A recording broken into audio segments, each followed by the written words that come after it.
And welcome back to FAU Radio. We apologize. We had a little audio issue in the top half of the first, so apologies if, assuming nobody was able to hear us.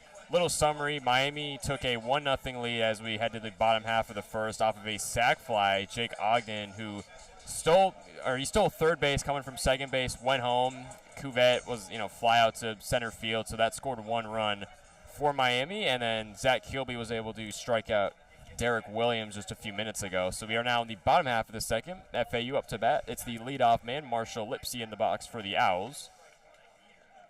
The junior from Longview, Texas, a transfer from Berlin College, had 17 home runs and drove a 96 with a career average of 321 in his 2 seasons over at Berlin. He was a member of the Buccaneers and JCAA Division I National Championship team last year. So FAU, with their many transfers they brought in, many new guys, they brought in the champion. So we got a 1-1 count. Marshall Lipsy versus Reese Lumpkin, the right-handed 6'6", fifth-year senior, grew up in Columbia, South Carolina. This is his 6th appearance so far this season and 4th start. He has a 2-0 record.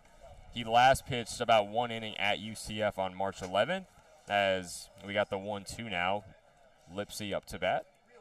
Lumpkin on the 1-2. That one swung on a miss for strike 3. Strong pitch there. Strong opening for the graduate transfer from Winthrop in Reese Lumpkin.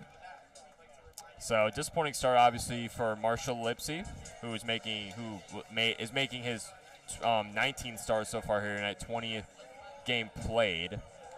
So this will bring up the right fielder, Jake Dewar, the transfer out of TCU. Who's having a great season so far with a .470 batting average, leading the Owls entering today. As Lumpkin misses way up high in the corner, we'll go ball 1 on Jake Dewar. Dewar from TCU, the left-handed batter. Lumpkin looks on, deals on the 1-0. That one, fastball in there, missed for strike 1. And Dewar, obviously the transfer at TCU, spent the last 2 seasons with the Horned Frogs. And in his last appearance, just a couple days ago on Sunday against Bradley, 4 at-bats, 2 runs, 1 hit, a double, and 3 RBI. So he really filled the stat sheet on Sunday. Let's see if he can do the same here. As we have a 1-1, Lumpkin deals. Inside, that'd be a ball. Inside for ball number 2. Miami batting 204 so far this game, a .500 average. And Dewar is a .550 on-base percentage, so he's one of the batters you do not want to see him get on base. .550 on base and .470 batting average. This guy can really get it done. Lumpkin kicks and deals on the 2-1. That one swung on foul just over the fence and onto the net right in front of the berm. We'll go an even 2-2 on Jake Dewar. And looking at the rest of the starting lineup in the batting order for FAU, there really are no players that are really difficult to play against. All of them are that are easy to play against. You can make a case for every single player in this batting order starting today that they are very difficult to go against. And one of them is Dewar, who just hit Lumpkin dealt on the 2-2. This one popped up to the shortstop. It would be, I believe, Jake Ogden who got under for the catch. So the shortstop. So that's out number 2 now in the bottom of the first inning for Miami. Miami's defense looking strong early on, and you got to keep that momentum going because FAU is coming from a series where they scored in their first game a shutout, 6-0. Then the second game, 14-4. Then the fifth game, 15-7, with 8 of those 15 coming in the bottom of the first inning. So this inning is really important for Miami to make sure FAU does not score. So now up to the plate is second baseman Jake Martinez up against the righty Reese Lumpkin as we got a 0-1 count now. 2 outs away from the Hurricanes. Lumpkin wheels and deals on the 0-1. That one misses outside for ball 1. Martinez, this will be his 20th appearance this season in his 18th start. He recorded 5 at-bats, 3 runs, 4 hits, a double, 3 RBIs on Sunday versus Bradley. So much like Dewar, he also had a very good outing. As we have the 1-1, Lumpkin deals. This one misses once more, but looks like it caught the zone for strike 2. And Martinez is one of 3 batters for FAU who in their last game against Miami, which was exactly a month ago today, he recorded 2 hits. Him, Dewar, and Lumpkin on the 1-2. This one grounded to short. Cuvette makes the throw over to Gonzalez, and it's in time for out number 3 to retire FAU in the bottom half of the first. So we'll go to inning number 2, still a 1-0 Miami lead with no runs, no hits, no errors from FAU in the bottom half of the first. And we will take a quick break right here on FAU Hour Radio.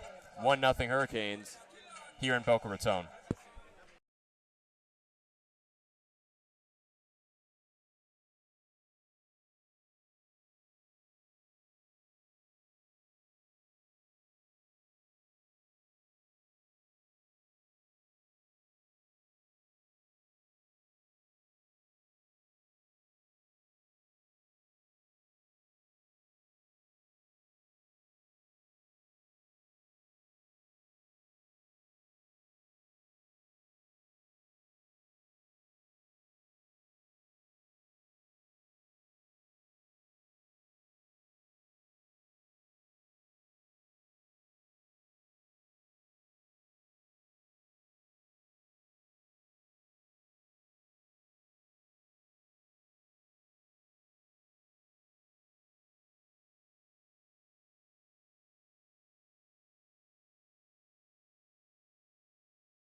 And we're back on FAU Hour Radio. Top half of the second inning now between FAU and Miami, where it's a 1-0 Hurricanes lead here in Boca Raton. Up next to bat for Miami will be designated hitter Bobby Marsh, who is the transfer out of Penn State, played the last 2 seasons for the Nittany Lions. And something about Bobby Marsh is his freshman year, he was here at FAU.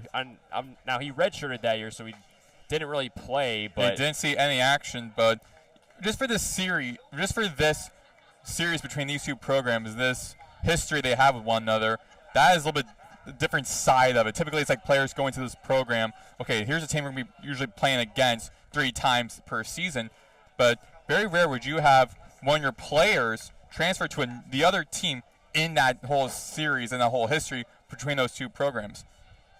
And we got a 1-1 count here between Bobby Marsh and the lefty Zach Kilby back on the mound for FAU as Kilby wheels and deals on the 1-1. This one swung on to deep left field, and it hit off the wall. That was the Schroeder. Bobby Marsh rounds first, slides into second safely for a leadoff double here in the top half of the second inning. So Miami really finding success early here on offense. Yeah, and for the second time, Miami first at bat goes all the way to a double. So FAU really has to step up defensively. And that was to John Schroeder, who is a big playmaker offensively for FAU as well as defensively. So Schroeder, he was getting close to that catch as it turns back to the ball the wrong way.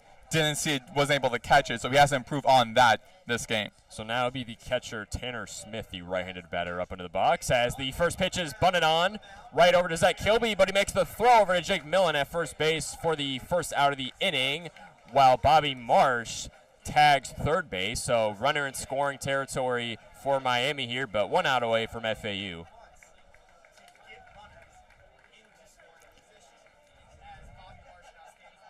So that'll bring up the second baseman, Dorian Gonzalez Jr.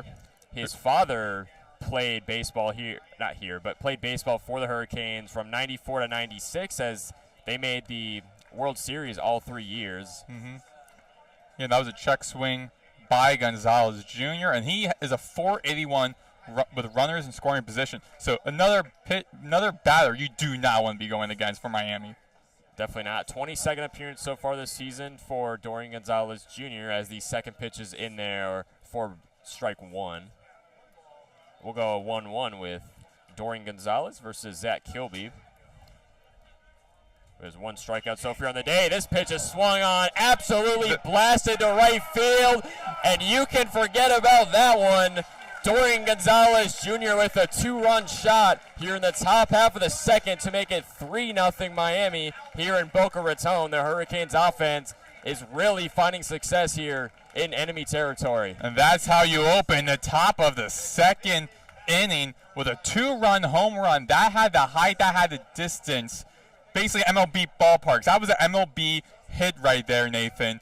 And that went all the way over to the right field where Schroeder hit a 3-run home run a couple of days ago in the Bradley series on Saturday, and that for helping them score and win that game 14-4. So that's a very favorite place for batters to hit recently in this ballpark. I mean, that swing that's about as much power I've seen on a hit in a long time. We both knew that was going to be gone, but the second we saw it got off the bat. So now up to bat is the first baseman, Renzo Gonzalez, as the pitch on the 1-0 from Kilby hit the home plate umpire. And he's going to walk off a little injury here. You don't see that every day. Yeah, you hope AJ Lastaglio is all right. And now one of the medical trainers is running over from FAU just to check on Lastaglio. But he's going to fight through it. Just got dinged up a little bit on the cap right there. Literally got dinged up on the cap right there as his hat flew off. A round of applause from the fans in attendance. A round of applause from what, as you mentioned before, is a great crowd here on hand. And one of the guys from Miami is bringing the water, so got both teams helping the umpire, which is great. But I feel like Miami is kind of a little bit like a one-stepping them. Like, you come over to check on him, I'm bringing a little bit of water to help him. It's a little bit like one step there, but hoping that Lastaglio, the umpire in this game, will be all right. And looks to be just a little bit of water, just calm down a little bit, just shake that off. Very much a lot of sportsmanship going on between both sides here. But, I mean, you want to see that. It's not even just baseball, but when it comes to every sport, you want to see plenty of sportsmanship from both sides when something like this happens. Yeah, there's no love lost between these. Like, there's like no hate between these two programs.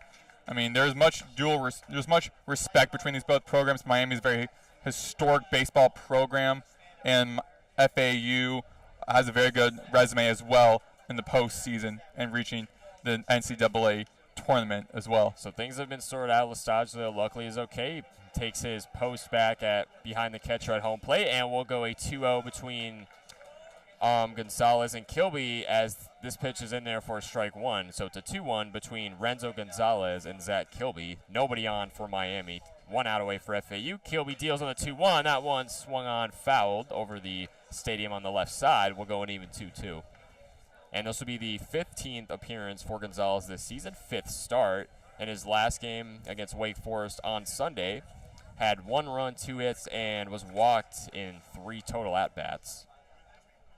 Kilby wheels and deals on the 2-2. This one fouled off right behind the plate. We'll go once more at an even 2. And in the Wake Forest series, in which they lost all 3 of those games, it was a road game as well. He played in those 3 games. 12 at-bats, 1 run, 1 hit, 2 RBIs, 1 walk, and 5 strikeouts. So he's struggling, hoping to gain some momentum in this one-game series. Kilby deals on the 2-2. This one popped up to third base. Pat Ward gets under it for out number 2 here in the top half of the second inning to retire the bottom of their order with first baseman Renzo Gonzalez flying out. Yeah, actually, now check that. You said bottom of the batting order. I thought you said end of the. I thought you said retire of the inning. Okay, no.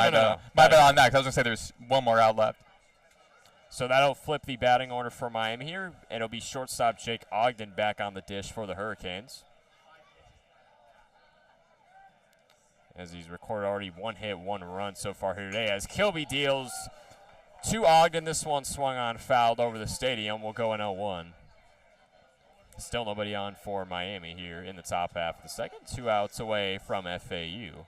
Now, granted, right now there's no one on base, but still having up 2 runs on this inning, 3 total in this game early, and having 4 hits and stopping FAU from getting anything going offensively. No FAU batters have been on base as of yet, and that's what Miami needs to do to win that game. This Ogden game. doubled in his first at-bat as the 1-1 pitch from Kilby is in there for ball 2. We'll go 2-1 with Jake Ogden. Miami's batting .571 so far in this game out of 4 for 7. Owls just 0 of 3. Kilby deals on the 2-1. That one swung on to left center field. Great Marshall catch by Lipsy gets under it for the 3rd and final out. Great here in the catch. top half of the second. And we will go to the bottom half of inning number 2. Still 3-0 Miami, as the Hurricanes do get a home run out of it, a 2-run shot by Gonzalez just a little while ago, bringing in Bobby Marsh. And we will be right back on FAU Our Radio, 3-0 Hurricanes here in Boca Raton.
And welcome back to FAU Our Radio. Nathan Korst joined alongside Maddox, Greenberg. We are now in the bottom half of the second inning between Florida Atlantic and Miami, where it's a 3-0 Hurricanes lead after a 2-run home run by Dorian Gonzalez Jr. And it'll now be the first baseman, Jake Millen, up at the dish for FAU to start us off, as Lumpkin deals that one, fastball, misses above for ball number 1.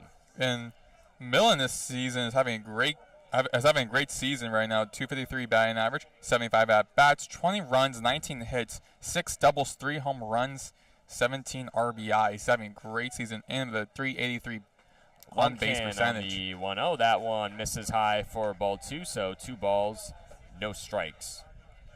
And this is the 21st appearance and 21st start for the senior out of Springbrook, Pennsylvania, Jake Millen. Lumpkin back on the mound. 2-0 Jake Millen, no runners on.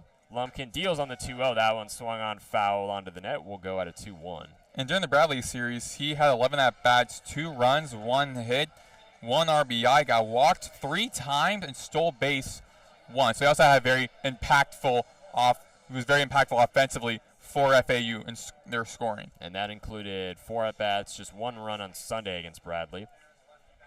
So here's a 2-1 on Jake Millen as Lumpkin, the righty, deals. This one grounded to second base, makes the throw over to Gonzalez at first base for the first out here in the bottom half of the second for Miami. And Dorian Gonzalez Jr., the ball came right towards him in between the first and second base off to the right side. Just put his glove down, grabbed up the ball, easy throw to his neighbor, another Gonzalez, and got a first out for the Hurricanes at the bottom of the second inning. So that'll bring up the the catcher, Dylan LaPointe, the right-handed batter, up into the box for FAU as Lumpkin deals. This one swung on, grounded to third, makes his way to first base. Cuvée makes the throw over to Gonzalez, though, for the second out here in the bottom half of the second for Miami. So 2 outs for the Hurricanes, no runners on for FAU. Another easy ground out defended by Miami. Cuvée was able to throw quickly across the 90 yards to Renzo Gonzalez. And you know when John Schroeder is up at bat, when that Kendrick Lamar song just starts pumping through the speakers, makes you want to dance. The left fielder, John Schroeder, making his 20th appearance so far this season. And in that Bradley series, in 13 at-bats, he had 6 runs, 8 hits, a double, and 2 home runs, as well as 9 RBIs. So he played exceptionally well in that series, and 5 at-bats, 1 run, 3 hits, a double, and 2 RBIs came just 2 days ago. So 3-0 Hurricanes. Nathan Korst and Maddox Greenberg here on the call. It's a 1-0 between Schroeder and Lumpkin as Lumpkin deals on the 1-0. That one's in there. Fastball misses for ball 2. And we forgot to mention the uniforms for both teams. FAU is wearing their white jerseys with blue helmets. For Miami, it's gray jerseys with green helmets with a little bit of orange mixed in. I gotta say, Miami FAU's uniforms are pretty slick. I mean, I like the all white, a little bit of blue on the trims for the buttons for them down the middle of their jerseys. And Lumpkin dealt on the 2-0, got the fastball in there as Schroeder looked on. So that's strike 1. So we'll go a 2-ball, 1-strike count for John Schroeder. Still nobody on for FAU. Lumpkin set, steals on the 2-1. That one swung on. Fly ball to deep left field. Over the wall. And see ya! John Schroeder with a solo shot in the bottom half of the second to put FAU on the board and to cut into the Miami lead, making it 3-1 Hurricanes here in Boca Raton. And this crowd is going crazy right now. And no surprise, it was Schroeder to get things going for FAU. That was his 4th home run this season. And as I mentioned earlier, against Bradley on Saturday, he hit a 3-run home run shot over the right center field. So now this time over to the left, hits the lights of the field, of the ballpark, and ricochets back. So it's out of the field of play. And another home run this season for John Schroeder. Much needed response from FAU here as it makes it a 3-1 Hurricanes ball game and that will end it right there. Pat Ward swung on the first pitch from Lumpkin. It was a pop-up to pretty much right over the first base line. Yeah, it was a pop-up right in front of the right foul strip that heads towards the first base and beyond. And it wasn't Schroeder, but Ward almost ran into one of the Miami Hurricanes, Renzo Gonzalez, who's going to make that catch. Almost ran into him, trying to stop that. So we'll go to the top half of the third. 3-1 Hurricanes off of the solo shot from John Schroeder just a few minutes ago here in Boca Raton. Owls with 1 run, 1 hit so far in this game, no errors, and we will be right back on FAU Owl Radio. 3-1 Hurricanes here in Boca Raton.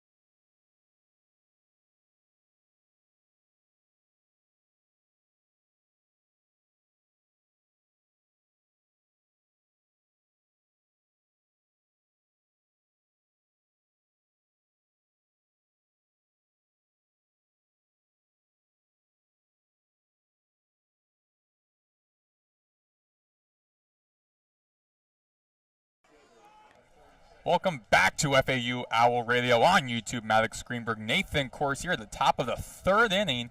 A John Schroeder single home run over the left side of the field got FAU on the scoreboard, but however, they're still down by 2 runs as Zach Kilby, the left-handed pitcher, goes against it. That'll be a out tip behind, and that'll be, I believe they're going to be ruling that a run.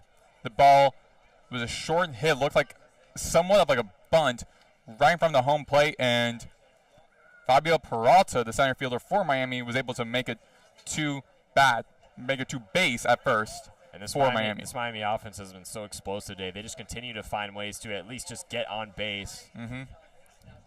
FAU's even done their batting order while Miami is on their second time at the top of their batting order. This time with Daniel Cuvée, the 3rd baseman for Miami. He already has 1 RBI for the Hurricanes this season at .325 batting average, batting right, lefty versus righty here. It's Kilby first. It'll be a foul tip behind home plate off to the left side, rolls in front of the Hurricanes bullpen. Be a 1-1 count. So, I mean, if the Owls' defense here in the top half of the third can just get things going, they can really get back into this ball game after that home run by John Schroeder just a little bit ago. So their offense is starting to turn out. Now they just need the defense to do likewise.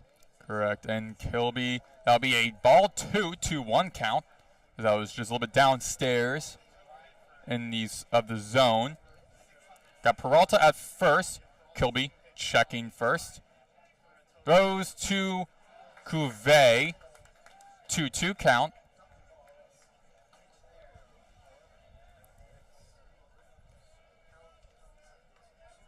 And Peralta, a true freshman, getting plenty of reps here in Miami, making his 20th appearance, as Kilby tried the pickoff attempt at first base to Peralta, but to no avail as he slides back in safely. Peralta this season, 5 stolen bases, 100% stolen base percentage. So definitely bad you want to keep your eye on. As Kilby throws, that'll be hit by Cuvée, but we go over off of the foul line, up to the left side. We have foul ball. Count remains 2 balls, 2 strikes. Here at the top of the third inning of the second solo game of the season between FAU and Miami. The next game will be later on in Coral Gables, where the Hurricanes play. No change in the infield for FAU against Cuvée, the sophomore. Kilby throws outside, foul tip by Cuvée.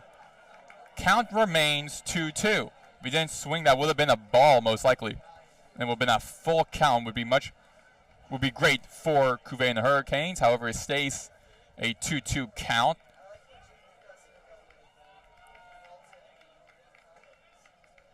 Cuvée throws, and Cuvée hits another foul tip behind home plate. Count stays again 2-2.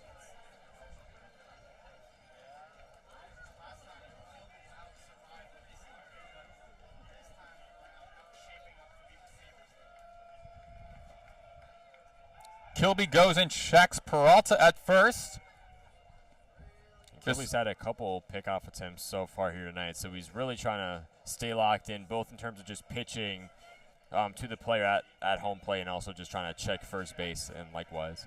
But when you give up 2 runs in the previous inning, you got to keep your eyes everywhere as Cuvée hits that over to the left center field, and that is gone. Hurricanes score a 2-run home run for Cuvée and the Hurricanes. Hurricanes extend their lead to 4. 5-1 is the score, no outs here at the top of the third inning as Cuvée and Peralta celebrate with Max Galvin at the home plate, as now Galvin, the left-handed junior, batting to .321, is now stepping up to bat. And yeah, we didn't really see any of this in both these teams' first matchup, where they only scored 3 runs combined, but it's already a 5-1 Miami lead here. 2 home runs, both being 2 runners coming in. I mean, just crazy stuff from the Hurricanes offense. And Kilby with his 45th pitch, and it will be a ball 1. And as you were mentioning about how the previous game was a 3 runs total, FAU scored very late in that game on February 18th, exactly a month ago today, as that ball by Kilby be a strike 1. And with those late hits, FAU was able to score. So Miami definitely remembered that late in the game. Typically remember stuff from your most recent, whatever happens late, you will remember the most recent. And that was the last thing that happened in that game. Miami for sure remembered that, as they are back still on offense. 1-2 is a count. Kilby and FAU on the defense. And that'll be a pop out by Galvin into the shallow right center, and that'll be caught by Jake Dewar, making his way all the way from the right field for the first out at the the top of the third inning. 5-1 is the score. 6 hits for Miami, 1 for FAU. So that brings up the right fielder, Derek Williams, the right-handed batter, up into the box. And yeah, Miami has really just pulled an Uno reverse card here in Boca Raton with a 4-run lead. 49th pitch by Kilby be a ball 1. Williams was struck out in the top of his first at bat. 1-0 count. as Kilby winds up. Here comes a pitch, and low out of the hands of the batter LaPointe as that ricochets off the ground, be a ball 2. And the silver lining for this FAU offense is they have 4 switch hitters in their batting order. Miami doesn't have any, and we talked about this on one of our other broadcasts. I believe it was last Friday against Bradley. That definitely is an advantage for the Owls. It is going to be a 2-1 count, as that was a strike 1 for Kilby. Williams, 288 batting average, 19 hits, 16 runs, 13 RBIs, 3 home runs this season. Also another batter for Miami you have to keep your eye on. 3-1 count for Florida Atlantic. Kilby had 3 strikeouts on last Tuesday against Bucknell. He's looking for his second, but it will not, as he walks Dorian Gonzalez. He walks Derek Williams to first base to put a runner on for the Hurricanes. Up to bat is the former FAU Owl, Bobby Marsh, the left-hander.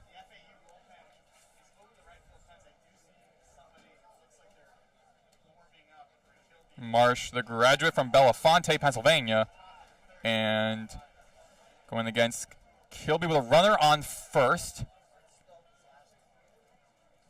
And apparently there is a pitcher warming up in the FAU bullpen, so Zach Kilby's night could be coming to an end here, as obviously he's given up 5 runs so far. The first hit for Marsh, the second at bat be a foul tip over the left side of the stadium, behind the left fence near the Miami Hurricanes bullpen, and be a foul 1-0-1 count. With this first at-bat, you have 1 run and 1 double as Williams steals second and is declared out. Much to the avail of the FAU fans mixed in with the Miami fans here this Tuesday evening. Yeah, 0-2 is the count. Williams came sliding in. Brando LaRue with the tag up at second base just in time for out number 2. 0-2 is a count, 2 outs. Top of the third. Inside for a ball 1. And we forgot to mention, but this will be the last game for FAU before they begin conference play, where they'll host a 3-game series against Rice in just a few days. Kilby throws. Check swing, 2-2 count. And Miami, check that. FAU will be playing against Rice, start their conference play, as you said, Nathan, this upcoming Friday. So they have about 2 days to prepare for that conference play. We all know conference play is where it's really most important. As a huge swing and a miss by Bobby Marsh. He is retired, and that ends the top of the 3rd inning. FAU down by 4 after giving up 2 runs. The top of the 3rd, FAU down 5-1. As we head to the bottom of the 3rd, due up for FAU, Aiden Garcia, Brando LaRoe, and then back to the top of the batting order for the second time with Marshall Lipsy. We'll be back here on FAU Owl Radio on YouTube.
back here on FAU Owl Radio, on YouTube. Maddox, Greenberg, Nathan, Korst. The Owls down 5-1. You're at the bottom of the third inning as Aiden Garcia, for FAU, designated hitter, at bat, batting right, and it'll be a high pitch upstairs by Reese Lumpkin.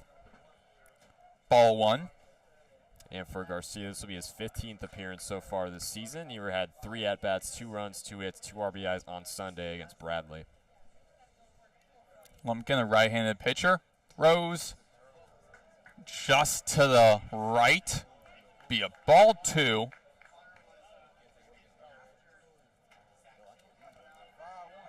Lumpkin's already struck out 1 batter, but has allowed 1 home run. And that was from John Schroeder up to the left side.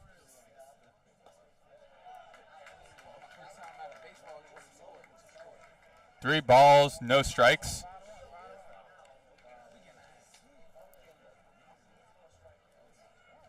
The Owls need to get right here. Just batting 143. That's 1 of 7. Just need to get things going here. Miami defense with 3 shifted in the infield to the right, and that will be a high pitch. And he walks Garcia. I mean, that was smart, though, from the Miami infield because they know Aiden Garcia can not only go yard and, hit home runs and stuff like that, but he can also just basically get on base, especially being walked. I think that's honestly his best trait for the catcher, Aiden Garcia, is just to get on base via walk. Brando LaRoe, the shortstop for FAU, stepping to bat for the first time, batting right with a .304 batting average. No outs, runner on first, outside for a ball 1. That was the 28th pitch by Reese Lumpkin. And this will be the 17th appearance and 16th start for the senior Brando LaRue, the shortstop this season. Lumpkin with a windup, way outside, be a ball 2. And we started to see Kilby. Obviously, it's kind of gotten away from him the entire game. He looked much better, though, in the top half of the third for sure. Maybe we'll see Lumpkin start to wind down a little bit here as he's thrown just south of 30 pitches so far here tonight. As Lumpkin deals on the 2-0. That one, fastball in there for strike number 1. 2-1 count with Marshall Lipsy, the top of the batting order for FAU, is on deck. He's 0 for 1 today. Lumpkin goes and throws over to the first base to check on Garcia. Count stays 2-1. And as you said, FAU will flip the batting order after LaRue here. And I think it really comes down to the leadoff man, Marshall Lipsy, get things going. If he can get things going, that'll bring energy to the rest of the batting order, and the FAU offense can really start to click. Lumpkin be swinging a miss by LaRoe for a 2-2 count. And Lipsy with a .569 OBS percentage, having 9 hit by pitches.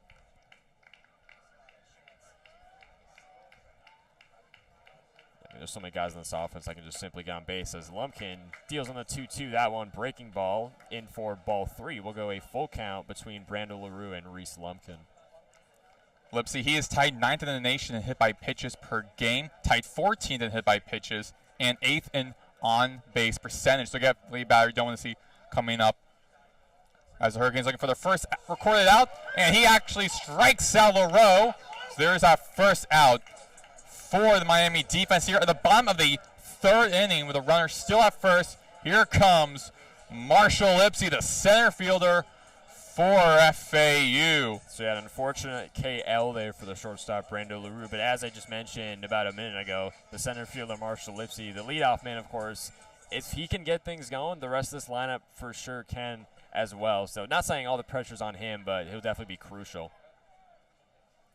Lumpkin throws inside, be a ball 1. Lumpkin now has 2 strikeouts. He just struck out LaRoe. Still with a runner on first. Lumpkin throws. Another low pitch downstairs. 2-0 count. Yeah, Lumpkin's starting to really change up his arsenal a little bit, but not being able to find the zone, I'd say majority of the time, a lot of breaking balls and a couple that are way outside. So he's definitely starting to wind down a little bit. FAU batters are 1 for 8 today with a 125 batting average. It'll be a foul tip over to the left side out of the ballpark. 2-1 count. Oh, that was the first foul ball. And you got to worry because the main parking lot is right to the left side of the stadium. You got to hope that someone's window didn't just get absolutely shattered on, nonetheless a foul ball. Well, that's why your plan is to just park not close to the ballpark. Lumpkin throws a huge swing and a miss, low pitch. 2-2 count. Lipsy really trying to connect here. Definitely a little too much on that fastball right there. As you said, it was way too low, and he chased for that one. Unfortunately, it didn't work out, but still a 2-2 count to work with here. Yeah, and the entire infield have shifted over to the right side for the left-handed batter, Lipsy. Maybe expecting a grounder. And way outside, be a 3-2 full count. Yeah, 34 pitches now in this game for Reese Lumpkin. Obviously, he's had a better day than on the other side, Zach Kilby, but we'll see how long Lumpkin has in this one. As he's pitched over 2 innings, or he's pitched the whole game, but he's pitched over 17 innings total this season. And the BF grounded over, pass towards Daniel Cuvée over between the bases on the left side. He throws over to Gonzalez. Lipsy is safe. Runners on first and second for Jake Dewar. Again, leading the Owls batting order with a .464 batting average. And that's the second hit for FAU. John McCormick will take that. I mean, a leadoff single. I mean, yeah, you would have liked something a little better, maybe possibly Garcia's already in scoring territory, but maybe at least putting him at third. But you'll definitely take that if you're Coach McCormick. And hopefully, as I said, the rest of the batting order can lead off that and get things going here for this FAU offense. They're still down 4 runs and plenty of time. Well, they do have a runner in scoring position in Garcia as the 40th pitch for Lumpkin be a swing and a miss, a strike against Dewar. And you got a runner in scoring position for FAU. Dewar is a 4.44. Not much drastic change with his batting average and runners in scoring position. So it'd be perfect territory for Dewar, who's in his second appearance at bat. Lumpkin with the throw and a tip foul behind home plate. And again, actually, no, it looked like it almost hit AJ Lastaglio again for the second time. That would make it 2 for 2 today. He's taking the brunt of some of these pitches so far here tonight. That's the first time, with us calling these games that we've seen something like that happen. 0-2 is the count. Owls are down 5-1. Bottom of the third. Runner on first and second. Lumpkin for Miami, check second. Throws, and it'll be grounded. Skips over to Ogden, who throws over to Gonzalez, who throws over again to Renzo Gonzalez, who misses it. And Dewar, check that, Garcia scores as Dewar makes it to second.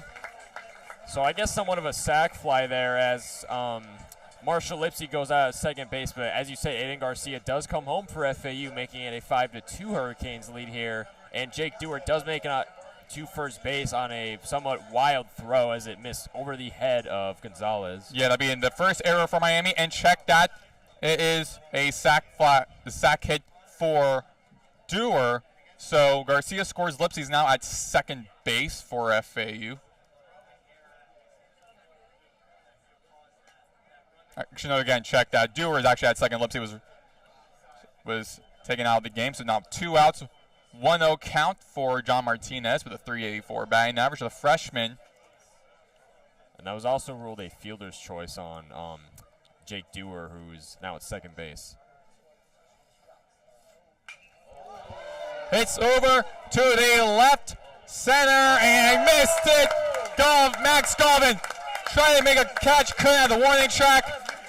Dewar makes it home, and Martinez makes it to second. A stand-up double for the third hit for FAU, and they are now scored 2 runs, making the game 5-3, shrinking Miami's 4-run lead now to 2 with a 5-3 score. Here at the bottom of the third inning, 2 outs, runner on second, as JT Arteaga, the manager for Miami, stepping up to the mound We're making a pitching change, it seems like. And see what I like. See, we haven't seen a pitcher's meeting in this game for FAU so far. For Zach Kilby, who, I mean, if we're being honest, has been the slightly worst. I mean, they're both starting to turn things around, or at least Kilby is. But I think Lumpkin's definitely been slightly more on target this game. But we still haven't seen a pitcher's meeting from FAU. So clearly McCormick trusts Zach Kilby to, by himself, get right in his mind and start to tighten up a little bit. So, yeah, but the pitcher's meeting is over as the... Yeah, actually, that was with the pitching coach, Laz Gutierrez, in the second year with Miami. Yeah, Owls starting to turn the tables on Miami here, as you said. So, yeah, RBI double from John Martinez to cut the deficit to 2. With the runner still at second here, the bottom of the third inning, 5-3 Miami leads over FAU. Lumpkin throws down the middle. Actually, be a little bit too low, be a ball 1 for Jake Millen, the switch hitter. 1 of 2 in the batting order for FAU. Right, I said 4 before, but at times they have up to 4 switch hitters in this lineup in one game. But yeah, still half of that, so that's pretty good. 1-0's the count. Lumpkin check second. Throws outside, almost hits Millen. Millen had to move his body a little bit to get out of the way. 2-0 count.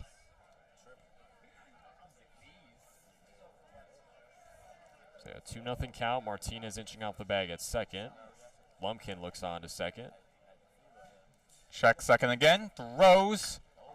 That'll be in foul territory. That is over right behind the Miami bullpen dugout. 2-1, as that'll be a foul ball. So we'll go 2-2 even with Jake Millen here. Millen still at bat with a 2-1 count. And Lumpkin just trying to get out of this inning to try and stop the bleeding. Check second, throws outside, 3-1 count. With Martinez, 2 stolen bases this season.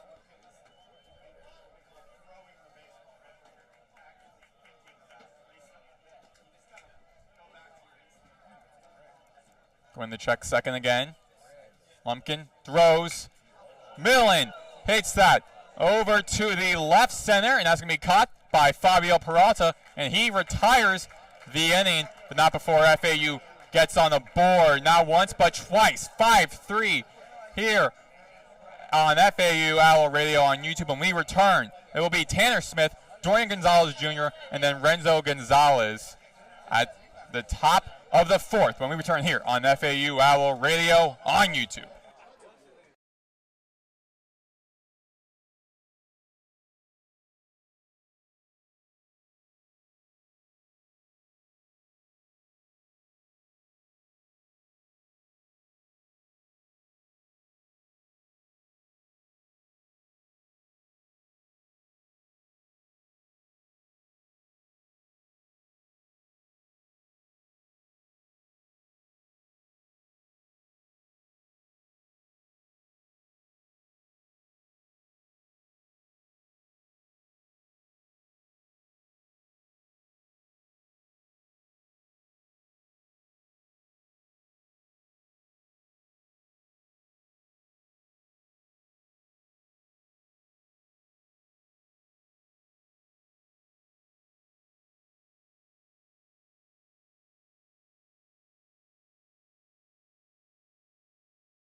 We are back here on FAU Owl Radio. Maddox, Greenberg, Nathan Korst. The Owls score 2 runs at the bottom of the third to shorten Miami's 4-run lead to 2.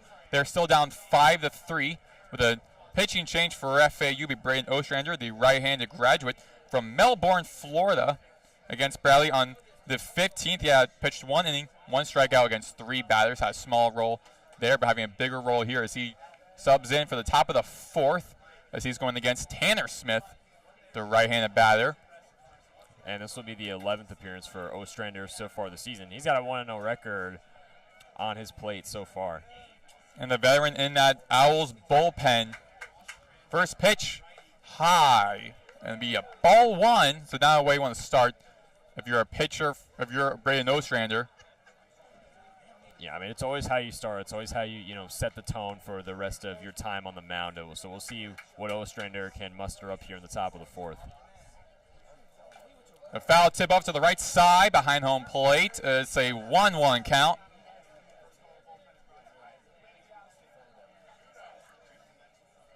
And Tanner Smith didn't register an at-bat technically, or I guess he's 0 for 1, but he grounded out in his first at-bat in the 2nd inning, so he'll look to turn things around here in what, for the most part, has been a very successful Miami offensive night. Of course, 5 runs to FAU's 3.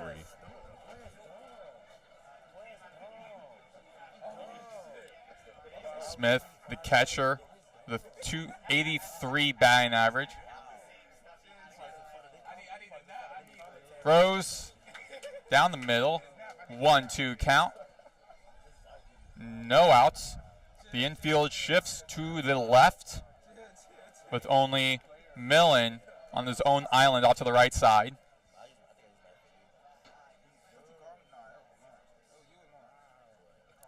Ostrander throws, tip, hit, and it'll be a foul. That goes over to the right side beyond the right fences out to the side.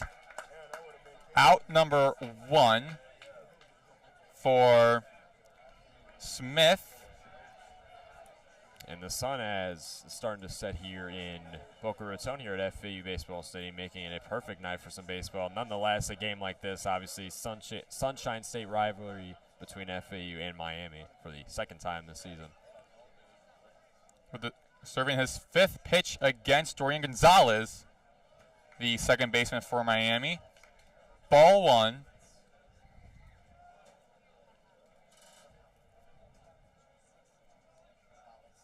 Ostrander with a 4.35 ERA. Ostrander throws and be a strike 1, a 1-1 count. So we got the baseball game here tonight, and then tomorrow night, just next door at Eleanor Baldwin Arena, we got the men's basketball team making their 3rd straight postseason appearance, but not in March Madness, in the National Invitation Tournament, where they'll host Dayton for a good showdown at 7 p.m. Low pitch downstairs, 2-1 count. Yes, you can listen to myself and to Nathan tomorrow night. I believe it's 7 p.m. as FAU hosts their first postseason game against Dayton, the number 1 seed in the Dayton Regional of the NIT bracket. 2-2 count, as that was a strike.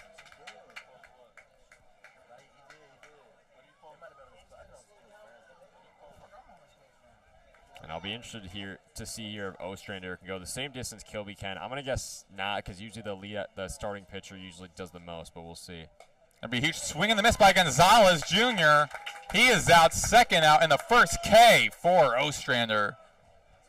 Up to bat, Renzo Gonzalez, the lefty junior with a .333 batting average. That's a good way to start for Ostrander. It took a little longer for the starting pitcher, Zach Kilby, to get his first strikeout, so it's a good way to set the tone for number 25.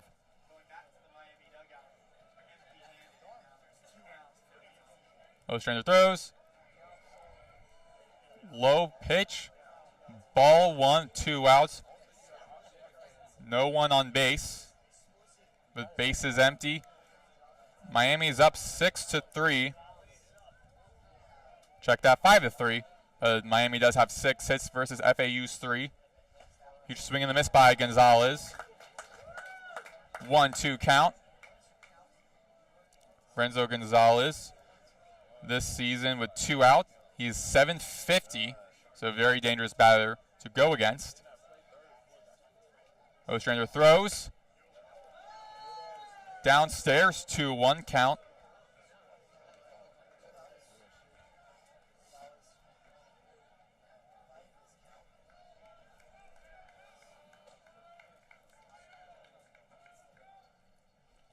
High pitch, 3-1 count.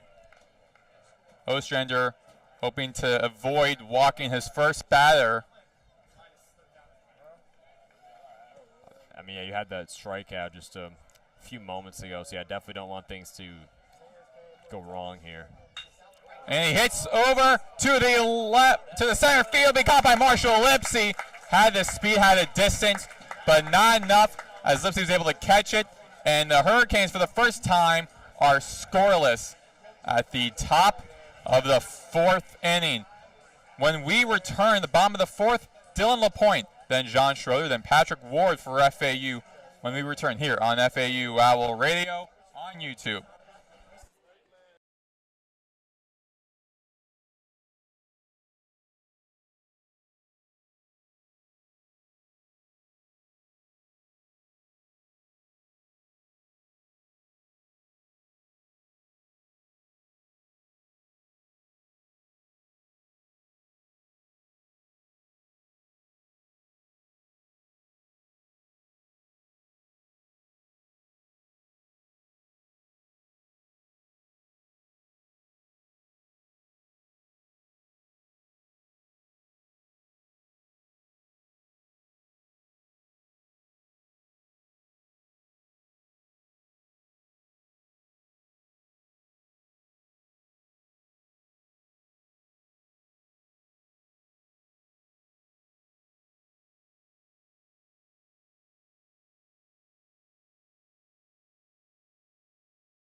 Back here on FAU Owl Radio on YouTube, Maddox, Greenberg, Nathan Korst. Bottom of the 4th inning as the Owls are on offense with Dylan LaPointe, the catcher for FAU. Batting right. Now hits over, almost over the fence behind home plate. Some fans were hoping to catch a very rare foul ball. That'd be a foul ball. 0-1 count as the Owls are down 5-3. Yeah, that foul ball didn't quite have enough arc on it as it just missed over the net. Lumpkin throws. 1 ball, 1 strike. Lumpkin's allowed 3 hits, 3 runs. Walked 1 batter, struck out 2. And with his 53rd pitch, we'll check that 52nd pitch will be a strike 2, 1-2 count for the Hurricanes. And Nathan, the Hurricanes looked good early on, up by 4, but now FAU is starting to catch up a little bit. Yeah, as I said earlier, they've really turned the tables as this pitch from Lumpkin is swung on by LaPointe. Pop up to the... That'll be to Gonzalez Jr. At second base, makes a catch. First out for the Hurricanes at the bottom of the 4th. Yeah, I still think both teams' offenses, at least at this current moment, I've been saying about even. Obviously, Miami's was way up in the first inning, making it a, well, I mean, the second inning really making it a 2-1 ball game, but both teams scored 2 runs consecutively in the 3rd inning. So the offenses have caught up with each other, I feel like. Now it's just on the FAU defense specifically, as I mentioned before, to get right. That'll be a check swing by John Schroeder, the left fielder for FAU. 0-1 count. And Lumpkin's throwing almost as many pitches as Kilby has tonight. That's really caught up. Ball 1, strike 1.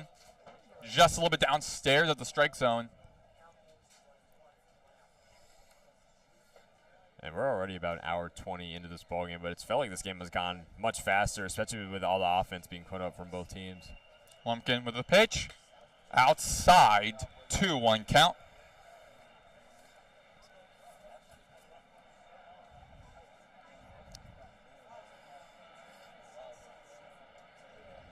Lumpkin didn't play in the Wake Forest series where the Hurricanes got swept by the number 11 team in the nation. Is a swing and a miss by Schroeder.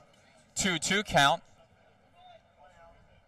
Schroeder, the switch hitter for FAU. He already hit a single home run that opened FAU's scoring offense. And that went over the left side of the stadium and hit the lights. The pole for some of the lights in the outfield. Another swing and a miss by Schroeder. And he be struck out. Another K for Lumpkin. And for Schroeder, we forgot to mention he's the AAC Player of the Week this last week. So obviously struck out once there, so that's not great. But he obviously homered just a little while ago. So not a bad night so far for him, but tough to see him strike out right there, bringing up Pat Ward. The Pat Ward, who played shortstop in the Bradley series, playing third base today, the junior right-handed batter with a .340 batting average. Low pitch. Ball 1 for Reese Lumpkin and the Hurricanes. It's hard to see if anyone's warming up for the Miami bullpen, but I wouldn't be surprised if Lumpkin's night is starting to come to an end, mostly just from being a tired perspective. Check swing by Ward. 1-1 count. It looks like there's at least one pitcher in the Hurricanes bullpen just getting a little bit of warm up. We already saw a pitching change by FAU. Bound to see one happening for Miami, especially since giving up 3 straight runs for the Hurricanes and a outside 2-1 count. Yeah, not surprised. Obviously, Kilby went out first. Lumpkin's really going the distance here, is throwing just almost 60 pitches so far here tonight. Actually over 60 pitches. The pitch clock going down to 3-2. Now throws. Ward hits the ground.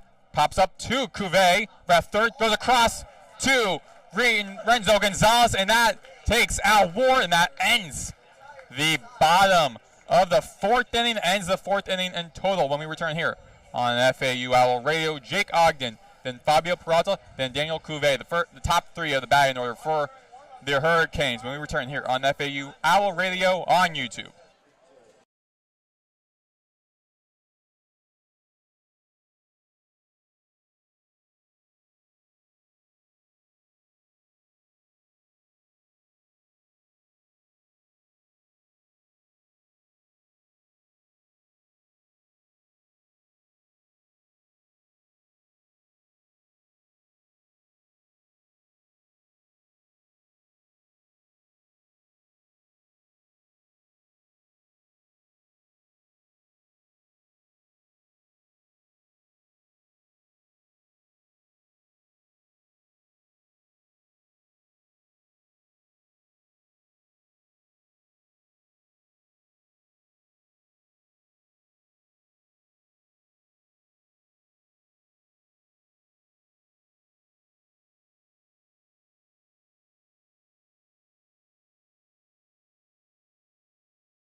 And welcome back to FAU Owl Radio. Nathan Korst and Maddox Greenberg on the call. We are now at the top half of the 5th inning between FAU and Miami, and it's been a good one so far. 5 runs from the Hurricanes, 3 runs from the Owls. Both offenses really starting to turn things up here in Boca Raton on a beautiful Tuesday night, almost 8 o'clock p.m. Eastern Standard Time here. And it'll be the leadoff man, the shortstop, Jake Ogden, stepping up to the dish for Miami. He doubled in the first inning and then flew out in the second inning. He's 1 of 2 so far on the day. So the leadoff man will be looking to extend Miami's lead here in the top half of the 5th. And it's been 5 runs, 6 hits on 1 error so far for Miami in this game. 3 runs, 3 hits, no errors for FAU so far, as Braden Ostrander back on the mound for FAU as his first pitch misses down low for ball 1. So 1 ball, no strikes for Jake Ogden. That was way outside for Ogden to try a hit. Here's Ostrander on the 1-0. This one's popped up into foul territory. Dylan LaPointe settles under it for out number 1. An early out number 1 here in the top half of the 5th. That, by the way, how the crowd reacted, where I thought the trajectory of the ball was going to go, I thought it was going to hit over our 10 right here, in the very back of the FAU stadium stands right here. But, I mean, great effort by LaPointe making that catch, recording that first out for FAU.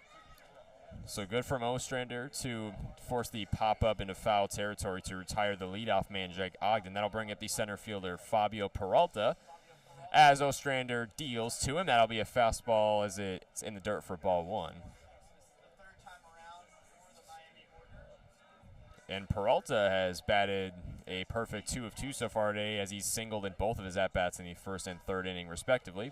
Ostrander deals on the 1-0. This one swung on off the bat right to the pitcher. Makes the play over to Jake Millen at first base to put 2 outs away here in the top half of the 5th. So FAU making quick work of the Hurricanes so far here in the top half of the 5th. And great connection between Ostrander to Millen to record that second out. That was a short hit by Peralta. So the pitcher had to run up to get the ball. Once he did, throwing it, and Peralta almost made it to first base before Millen. But not before Millen could get him out. So no runners on for Miami so far. 2 outs away already from FAU as Ostrander deals to Daniel Cuvée, and he swings and misses for strike number 1. And Cuvée is 1 of 1 so far in the day, as he flew out in the first inning on a sac fly and then homered on a 2-run shot in the third inning. So 2 outs away. Ostrander sets fires on the 0-1. That one check swing, fastball up high for ball 1. We'll go at 1-1 even count with Daniel Cuvée.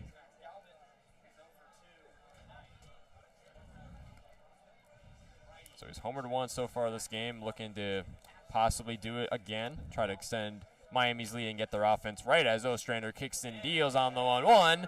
That one check swing in there for strike number 2.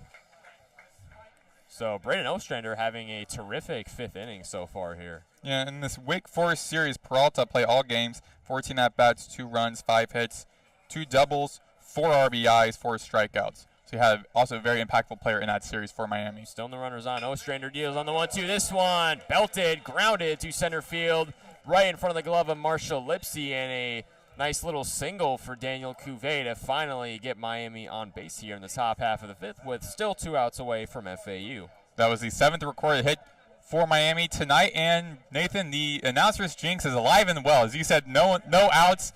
And then as soon as you finished saying that, a grounded down the middle to center field to Marshall Lipsy for Daniel Cuvée. Not only does the announcer's jinx live on next door at the alley for basketball, apparently it transferred over here to the baseball stadium. So very unfortunate. But the left fielder, Max Gowan, out to the play as the first pitch from Ostrander is belted to deep left center field. But John Schroeder gets under it for out number 3 to retire the side for Miami here in the top half of the 5th, keeping it a 5-3 Hurricanes lead here in Boca Raton. We'll go to the bottom half of the 5th with the same score, 5-3, as I just mentioned. It'll be Aiden Garcia, Brando LaRue, and Marshall Lipsy due up for FAU when we return on FAU Hour Radio on YouTube.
And welcome back to FAU Owl Radio. Nathan Korst joined alongside Maddox Greenberg. Still a 5-3 Miami lead here in Boca Raton as we turn the batting over order to FAU towards the bottom of their order. It'll be the catcher Aiden Garcia, or that's not the catcher, the designated hitter Aiden Garcia up onto the dish for FAU. This will be just his second at bat so far here tonight, and so far he's done what he does best. He was walked in his first plate appearance as the first pitch from Lumpkin is swung on and missed for strike one on the fastball.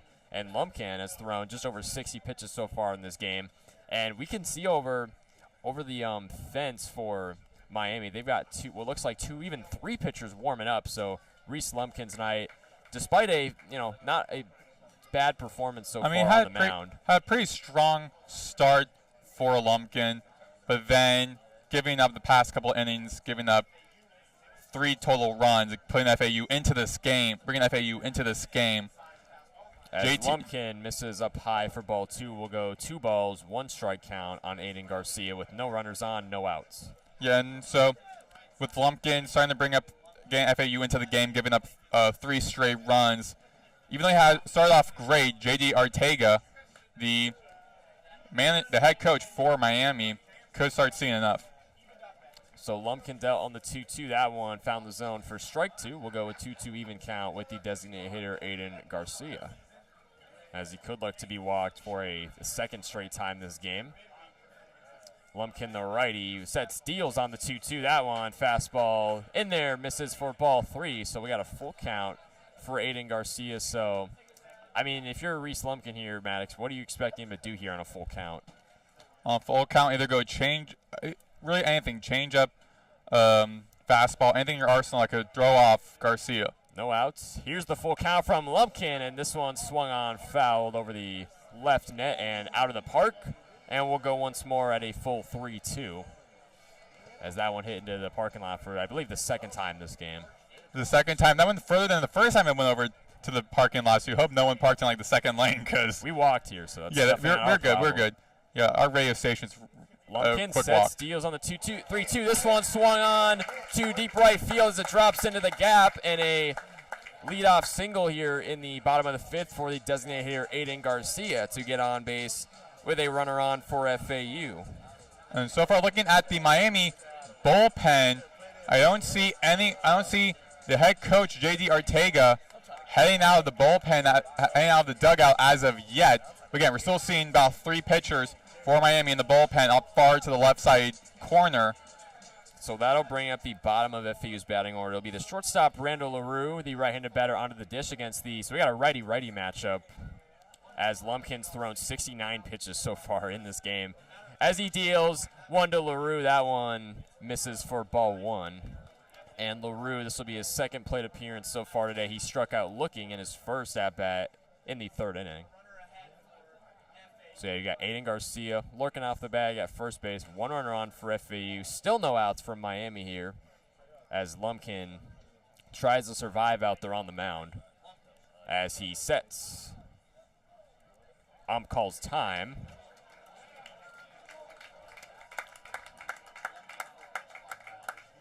That'd be a pitch clock violation. That's not a mistake you want to see if you're the head coach for Miami. So that'll make it a 2-0 count now for Brando LaRue. Lumpkin now will deal on the 2-0. That one, fastball in there for strike number 1. So 2 balls, 1 strike on Brando LaRue.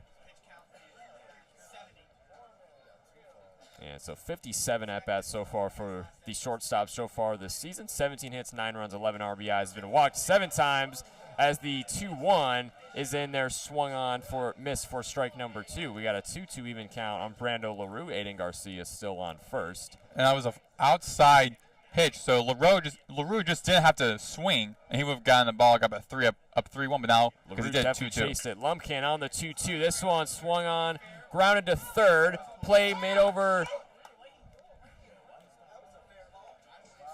Looks like this will be fielder's choice, I believe, as Cuvée picked up the grounder but didn't throw it over to first, letting Brando LaRue get a single there. No, I think what it is was they ruled it a foul ball because as he hit the ground, hit and then skipped over, so hit the ground and skipped up, it probably just hit the foul line too close over the foul line, just enough be ruled a foul ball by the umpires. Great eye by the umpires as well, including a couple of the line judges as well. So, yeah, check that. It'll stay a 2-2 even count on a foul ball. That was really close to call. It makes sense why it took a second. Lumpkin deals once more in the 2-2. That one check swing misses outside for ball 3. So we'll go a full count with Brando LaRue. Still one runner on for FAU. No outs still from the Hurricanes here in the bottom of the 5th. Miami infield pretty much in, I would say, default stance. As Lumpkin deals on the full count. That one swung on, fouled. Rolls over to the Miami dugout, so we'll go again at a 3-2. So Brando LaRue and Reese Lumpkin battling here. This is probably what you want if you're LaRue. Tire Lumpkin out even more, as his night is definitely approaching its end despite a fairly good performance, but obviously it started to slip away from him a little bit, allowing 3 runs in the 2nd and 3rd inning. Lumpkin deals once more in the 3-2. That one misses upstairs for ball number 4. And that'll put 2 runners on for FAU, advancing Aiden Garcia to second base, putting Brando LaRue on first. And that'll flip over the batting order for the Owls, bringing up the leadoff man, Marshall Lipsy, to potentially load the bases or maybe even bring a run home here for FAU. It seems like Miami is still committed to Lumpkin. No one from the bullpen. J.D. Arteaga, head coach for Miami, not leaving the dugout as of yet. There are about 2 pitchers for Miami, now 1 warming up. 77 pitches thrown in this game now for the righty Reese Lumpkin. He's really going the yard here. Has pitched pretty much about half of this game already, the entire game. So 2 runners on for FAU. Still no outs from the Hurricanes as Lumpkin still survives. As he deals this one to Marshall Lipsy, and it's bunted on right to the catcher. But they're going to rule it a foul ball. That'll be a foul ball, yeah. Yeah. So that's ruled a foul ball. Once again, a close call there from the home plate umpire. So that'll make it an 0-1 count. No strikes. Or sorry, no balls, no strikes on Marshall Lipsy. With that foul ball, be ruled actually a strikes be 0-1 count. Yeah, as I said, 0-1 count. Yeah, but no outs. Runners on first and second with LaRoe at first, who has stolen 7 bases this season. So here's the 0-1. Lumpkin sets fire. This one bunted on once more into the glove of Reese Lumpkin. Throws it over to Gonzalez at first base for the first out here in the bottom of the 5th. But FAU does put runners in scoring position. Aiden Garcia at third. Brando LaRue at second base, but Lipsy does go out there. A sacrifice bunt by Lipsy, putting 2 runners in scoring position. And I'm looking over at the Miami dugout, and no one's heading over to make a pitching change. They're still fully committed with Lumpkin right now. We might see him throw triple digits so far before even coming out. I mean, I don't think it'll happen, but you never know. He's already thrown 79 pitches right now. So here comes the right fielder, Jake Dewar, up into the box as the first pitch from Lumpkin finds the zone for strike number 1. So 2 runners on for FAU with 1 out away from the Hurricanes. Aiden Garcia on third, Brando LaRue on second. Jake Dewar up at the dish, looking to possibly bat in a run here. Almost 80 pitches from Lumpkin in this game, the right-hander. The 0-1 from Lumpkin, he sets fires on it. That one, the changeup, misses for ball 1.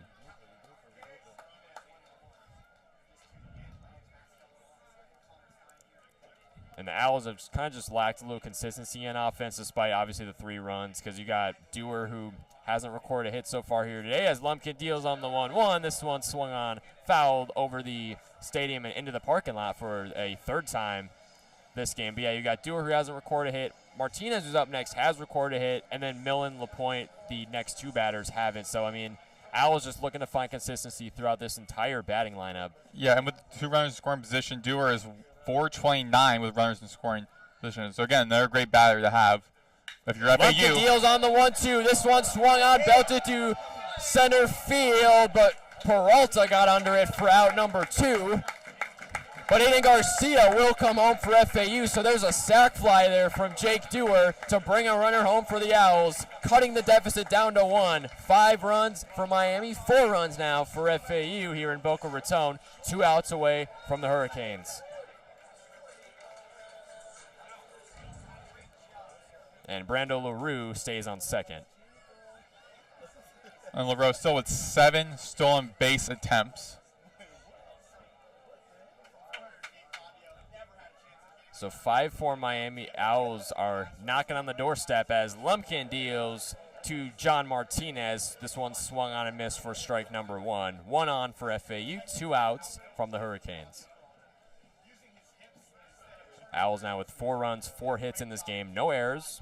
To Miami's 5 runs, 7 hits, and 1 error. Lumpkin deals on the 0-1. That one, fastball in there, misses for ball 1. We'll go at 1-1 even count with John Martinez. And Martinez, 1 of 2 so far in the day, grounded out. He grounded out to third in the first inning, but then an RBI double in the third inning.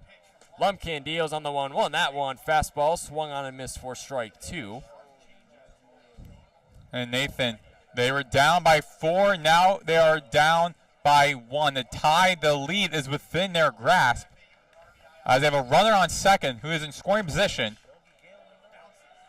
And this pitch from Lumpkin bounces in the dirt, misses for ball number 2. We'll go a 2-2 count. Battle between John Martinez and Reese Lumpkin, who's thrown 83 pitches so far in this game. So starting to approach triple-digit territory here. All the pressure is on Martinez, and if he does get on base, then will be on Millen, who's 247 as a full count. So all the pressure now is on Martinez to get either on base or hit a double to send LaRoe home. So full 3-2, the righty Lumpkin.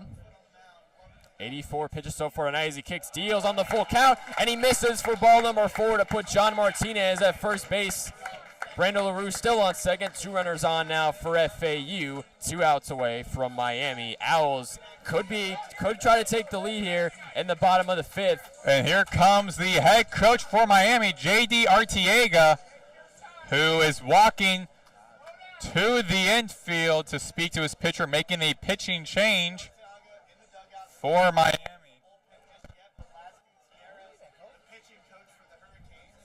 So looks like Miami will make a pitching change here for the first time tonight. Owls have already made one, of course, putting on Ostrander over Zach Kilby. So when we come back on FAU Owl Radio, we will find out who the new pitcher is for the Miami Hurricanes. Owls knocking on the doorstep, where the Hurricanes still lead 5-4 here in the bottom half of the 5th, 2 outs away from the Hurricanes. We will be right back on FAU Owl Radio on YouTube.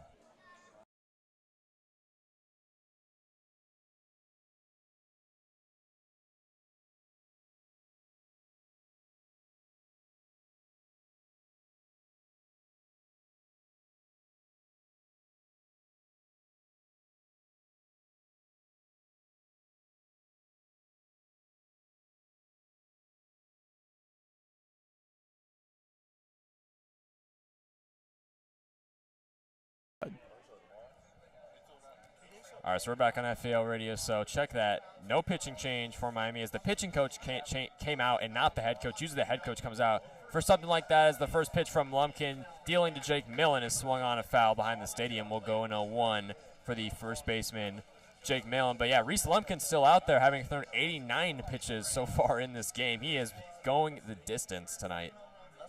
But they're instilling a lot of trust in him, clearly. So 2 runners on for FAU, 2 outs for the Hurricanes.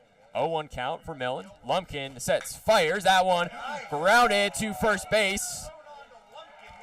And play was made for the third and final out here to retire the side from FAU here in the bottom of the 5th. But the Owls, with 1 run in the 5th inning to make it a 5-4 ball game in Boca Raton. Things are heating up here in Paradise as we will go to the top half of the 6th inning with Miami.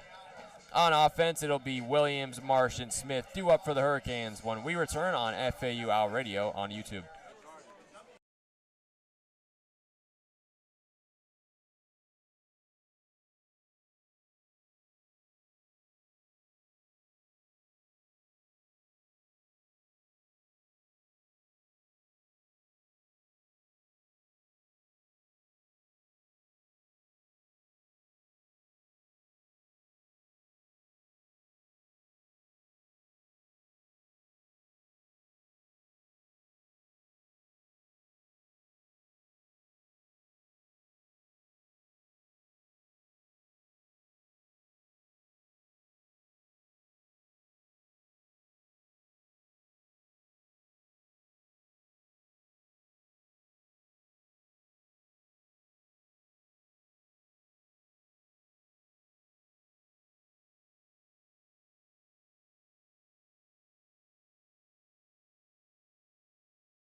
And welcome back to FAU Hour Radio. Nathan Korst joined alongside Maddox, Greenberg for the Sunshine State Showdown between FAU and Miami for the second time this season. We are now in the top half of the sixth inning here in Boca Raton. It's a 5-4 Hurricanes lead as Miami has given up 4 runs now in the last 4 innings. Owls are knocking on the doorstep here in their home stadium as Brandon Ostrander back on the plate, or on the mound for FAU, going against the right fielder Derek Williams, who's 0-1 so far in the day. He struck out in his first at-bat, then he was walked in his second at-bat, back all the way in the 3rd inning.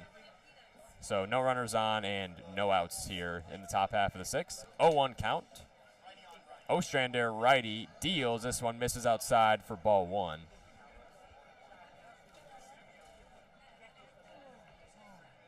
And Miami batting .368 so far in this game to FAU's .235. 1-1 even count. Ostrander deals this one, swung on, fouled just over the third base line. We'll go out of 1-2 for Derek Williams. Williams has been walked and has been struck out with a .288 batting average. So he's been walked so far in this game, struck out 1 time as well. This will be the 67th at-bat for the right fielder. Here's the 1-2. The right-hander, Brandon Ostrander, fires on the 1-2. That one bounces in the dirt for ball 2. Williams is no stranger to AAC teams, especially FAU. He is in his first year with Miami. He recently played at Wichita State, who's a member of the American, has played FAU multiple times last season. He was also named to the second team All-AAC. Ostrander on the 2-2. This one swung on, grounded to deep left field for a single by the right fielder Derek Williams to put a runner on for Miami here in the top half of the 6th. And that'll bring up the designated hitter Bobby Marsh, the, I guess, FAU alumni, if you want to call him that. He redshirted his freshman year here in Boca Raton. Before heading to Miami, his last year as a redshirt sophomore for Penn State, a .306 batting average, .381 on base percentage, .464 slugging percentage. So here's Bobby Marsh, the left-handed batter, going against the righty Ostrander. So I guess a little favorable matchup here. Ostrander deals to Marsh. This one hits Bobby Marsh in the foot, and he's definitely limping a little bit. This will be a hit by pitch as Bobby Marsh will be walked to first base. That'll advance Derek Williams to second base. So tough thing there. Bobby Marsh walks off a tough pitch as I think that might have hit him in the kneecap actually versus the foot. But I mean, either way, that must have hurt. Definitely like low shin, ankle, foot area. Yeah, you don't want to give any more reasons to put Miami runners on base of your Ostrander. So no outs from FAU. 2 runners on now for Miami off the hit by pitch towards Bobby Marsh. So tough thing there. The catcher Tanner Smith, the right-handed batter, now into the box for for Miami. As Ostrander went for the pickoff attempt at second base, but Derek Williams slid back in safely. And for Tanner Smith, he's 0-1 so far on the day. Grounded out to short in the 2nd inning and then had a flyout in the 4th inning. So still no count. Umpire calls time. McCormick will be making a pitching change here for FAU.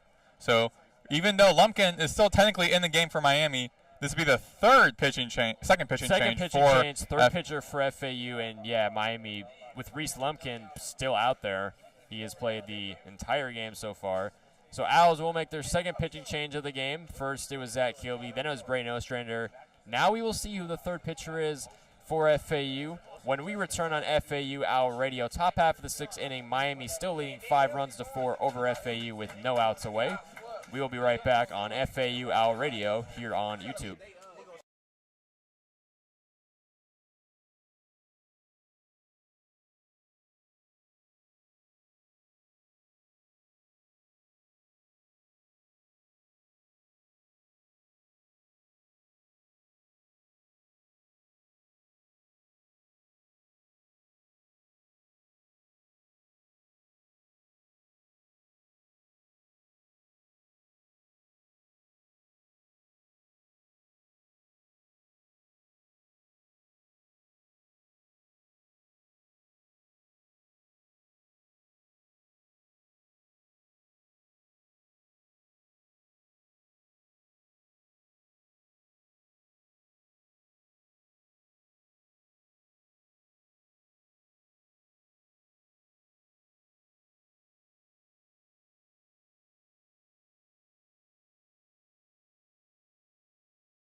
And we're back on FAU Owl Radio, top half of the sixth between FAU and Miami. 5-4 Hurricanes lead with no outs away from FAU. The Owls have made their second pitching change of the ball game, putting on senior right-hander Steven Andrews, the former Kansas Jayhawk.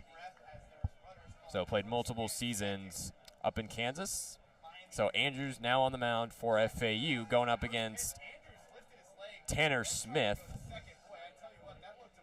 And Andrews, right off the bat, tried the pickoff attempt at second base to Derek Williams, but to no avail. So we'll go back. 2 on for Miami with Marsh on first, Williams on second. Tanner Smith, the right-handed batter, in the box. Andrews deals. This one bunted on to Andrews. Makes the throw over to Pat Ward at third base, and looks like he got him out. So first out of the top half of the sixth away for FAU. Tanner Smith does make it to first base, though, so that'll put Smith on first, Brent with Bobby Marsh on second base. Yeah, and that just shows both the baseball IQ as well as just being a senior, having played at a big school like Kansas, and just learning a lot of things, because he did not throw immediately to first, which would be like your automatic, if you're a pitcher, your automatic strategy would be just to throw over, get the runner out first. But getting runner out of third. And this pitch from Andrews is swung on, grounded to shortstop. Makes the play over to Jake Millen at first base for the second out here in the top half of the sixth. Bobby Marsh does make it to third, with Tanner Smith making it to second base. So 2 outs away from FAU, but runners in scoring position for Miami. Which Andrews was trying to avoid previously by getting the runner on third out. But now, with 2 runners in scoring position for Renzo Gonzalez, who, with runners in scoring position 200, with 2 out, 600. So the first baseman, Renzo Gonzalez, the left-handed batter, going against the righty Steven Andrews. And Andrews is 2-0 so far this season. He's pitched just over 14 innings this season in Boca Raton. And here's the pitch from Andrews. That one, fastball, finds the zone for strike number 1. So, yeah, 2 runners on for Miami. Tanner Smith at second, Bobby Marsh at third. 2 outs away from FAU as they look to retire the side. Here's the 0-1 from Andrews. That one, fastball, finds the zone once more down the middle for strike number 2. So Renzo Gonzalez facing an 0-2 count here, as a little bit of pressure on him, trying to at least bring 1 runner home, you got to think, for Miami. We'll see if he can do that here. Gonzalez versus Andrews. 2 outs away. 0-2 from Andrews. That one low, misses for ball 1. And a nice little curveball from Steven Andrews, but unfortunately couldn't find the zone. So Smith on second, Marsh on third. 2 outs away from FAU. Here's the 1-2 from Andrews. And that one misses for ball number 2. And the crowd did not like that call, so much to the dismay of the stadium. Gonzalez is 0 for 2 so far on the day with flyouts in both the second and fourth inning. This is his third appearance at the plate. Here's the 2-2 from Andrews. This one swung on, grounded, but fouled over the line. We'll go once more at a 2-2.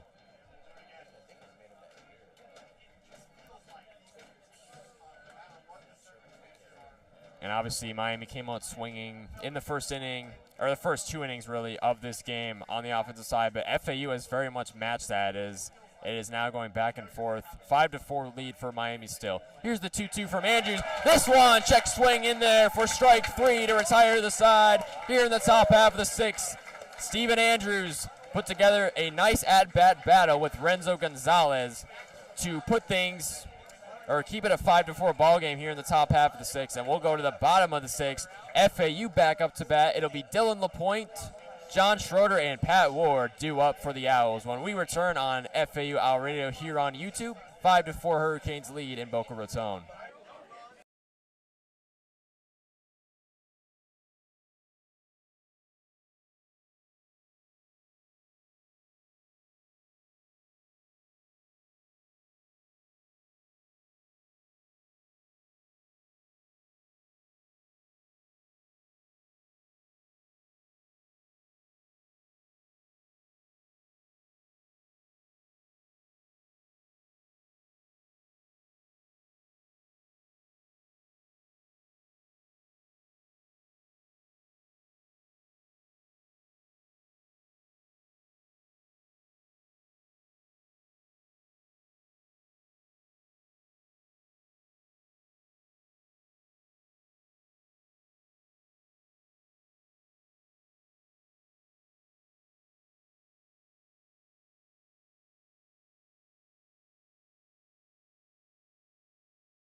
And welcome back to FAU Hour Radio. Bottom half of the sixth inning here in Boca Raton. Still a 5-4 Miami ball game. Things are getting good here at FAU Baseball Stadium as the catcher Dylan LaPointe up into the box for FAU, the right-handed batter, against the righty AJ Siskar, which I was just going to mention that Miami did make a pitching change.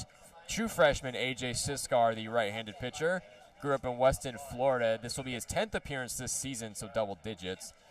Pitched just over 1 inning at Wake Forest this past Saturday, as this pitch is in there for ball 1. We got a 1-1 even count with Dylan LaPointe up at the dish. And Siskar, who last year at St. Thomas Aquinas, the captain in his senior year, he was the 2023 6A 14 Player of the Year and the 2-time 6A 14 Pitcher of the Year. So no runners on, no outs. Siskar on the 1-1. This one grounded to shortstop. Makes the play over to first base, and that is the first out away from Miami here in the bottom half of the sixth to retire the catcher Dylan LaPointe. And that'll bring up the left fielder John Schroeder, who homered earlier in this game off of the 2-run shot, I believe, but he struck out in the 4th inning, so he's looking for a little bounce back here. At St. Thomas Aquinas for Siskar, led them to 4 straight district titles. So again, Miami bringing in someone with championship experience. And this first pitch from John Schroeder, as I say that, right field. It's going the distance. It's going the speed, and it's out of here. John Schroeder, his 2nd home run of the game, a solo shot as he belted to right field to tie this one up 5 runs even in Boca Raton. Schroeder, you can always rely on Schroeder. 2 home runs today, 5 on the season, and he loves that right field. He loves that right field. So a great way to bounce back after the ground out from Dylan LaPointe there, as it is now Pat Ward up onto the dish for FAU up against the right-hander AJ Siskar. So, but obviously not a great start for Siskar, letting up that home run. And him now tying the game. And now with that home run by Schroeder, ties the game. And we got a 1-1 even count with Pat Ward up against AJ Siskar. As this pitch from Siskar is in their check swing for ball 2. We'll go 2 balls, 1 strike count on Pat Ward. No runners on for FAU after the solo shot from John Schroeder. Siskar on the 2-1. This one swung on, grounded. The shortstop bobbled it. And a single for Pat Ward off the error from the shortstop, Daniel Cuvée. Cuvée, the 3rd baseman, actually. He had it right in his grasp. Ball went right towards him, but was able to grab on in time at the right moment as the ball went out of his hands and rolled all the way to Max Galvin over at left field. So if I'm not mistaken, that is the 2nd error from Miami so far in this game. FAU with no errors. We're tied 5-5 here in the bottom half of the 6th. 1 out away from Miami. 1 runner on now for FAU with Pat Ward on first. That'll bring up the designated hitter Aiden Garcia, the left-handed batter, into the box as he singled in his last at-bat. As Siskar fires that one in there for strike number 1. And check that. Nathan wasn't ruled an error, but still 1 error for Miami in this game. That was early on in the 1st inning. Nonetheless, still more hours in FAU. Here's Siskar on the 0-1. That one check swing misses for ball 1. In the infield, again, making a drastic change against the left-handed batter Garcia. Yeah, we've seen that a couple times tonight. Yeah, 341, batting average, 2 runs, 1 hit. 420 deals on the 1-1. That one misses outside for ball 2. And a 423 with runners on base with Ward at first. Pat Ward, the 3rd baseman, inching off the bag. Siskar fires on the 2-1. This one swung on, foul behind the plate, so we'll go at 2 balls, 2 strikes for Aiden Garcia, who's been walked once in this game and singled once as well. Owls batting .300 in this game, Miami .348, so Hurricanes offense has still been a little more on point, but Owls, of course, really knocking on the doorstep. I mean, they're at the doorstep pretty much. They're halfway into the house, if you want to call it that, as Siskar tries the pickoff move at first base towards Pat Ward, but to no avail. He slides back in safely. So 1 out away from Miami, 2-2 even count. Siskar, the righty, looks on, giving it a second. Sets fires on the 2-2 to Garcia, and this one misses outside for ball 3, so we'll go a full 3-2 for Aiden Garcia. Large land of real estate around the third base.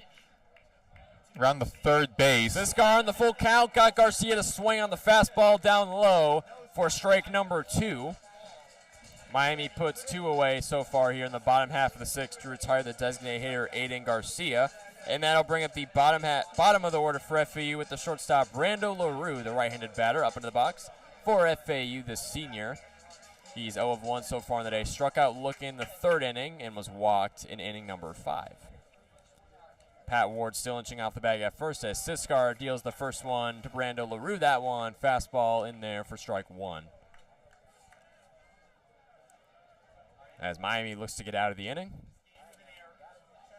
1 inning from Miami's, 1 out from error from Miami so far. Siskar deals on the 0-1. This one swung on and to center field, but couldn't drop into the gap as Frank Peralta got under it for out number 3 to retire the side here in the 6th inning. But we got a tie ball game here in Boca Raton. John Schroeder has been on one tonight. 2 home runs. He hit his 2nd one just a little bit ago to tie this one up 5 runs even in Boca Raton. And we will go to the top half of the 7th with Miami up to bat. It'll be Jake Ogden, Peralta, and Daniel Cuvée due up for the Hurricanes when we return here on FAU Owl Radio on YouTube.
Welcome back to FAU Radio.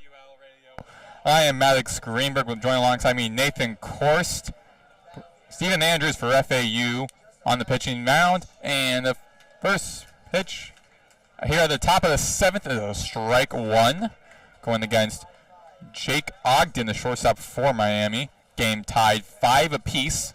Miami has 8 hits. FAU with 6. FAU has scored each of the last 2 innings, as is a 1-1 count. As I mentioned before, the Owls were knocking at the doorstep. Now they're at the doorstep with 1 foot into the house. Miami has not scored since the 3rd inning. They need a bounce back here. 1-1, Andrews. Bunt by Ogden, but be a foul behind home plate, so he returns to the right batter's box. The 1-2 count.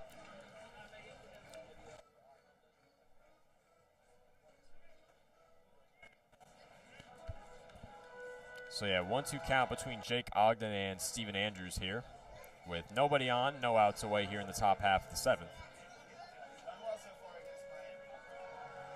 Waiting for Ogden to head back into the batter's box. Now here he is, batting with a .376.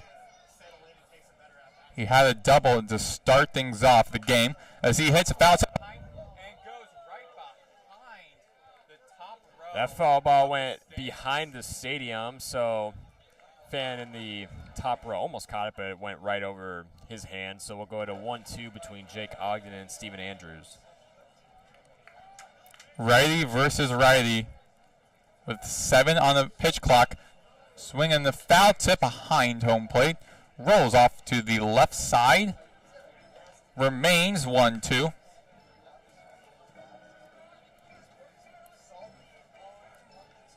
And Maddox is having a little bit of audio issues. It's not his fault. It's our mixer. It's being a little weird right now. So if his voice cuts out, that's why. With the mixer, it's only for you and I to hear each other. So I'm still heard on air. Andrews deals on the 1-2. This one foul tip. But this will be coach's interference here. Jake Ogden's going to walk to first base. So very interesting situation here. So yeah, Jake Ogden was walked to first base off of coach's interference. Haven't seen that one in a while. So that puts one runner on for Miami here in the top half of the 7th with no outs away from FAU here. And that'll bring up the center fielder, Fabio Peralta. I called him Frank earlier by accident, so my apologies. As Andrews deals, this one bunted to shortstop. Play made over to Jake Millen at first base for the first out here in the top half of the 7th. As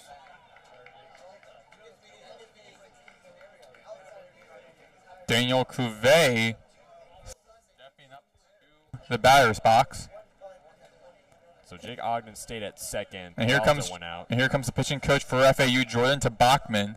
Gonna have to speak to his pitcher. Actually, FAU has an error.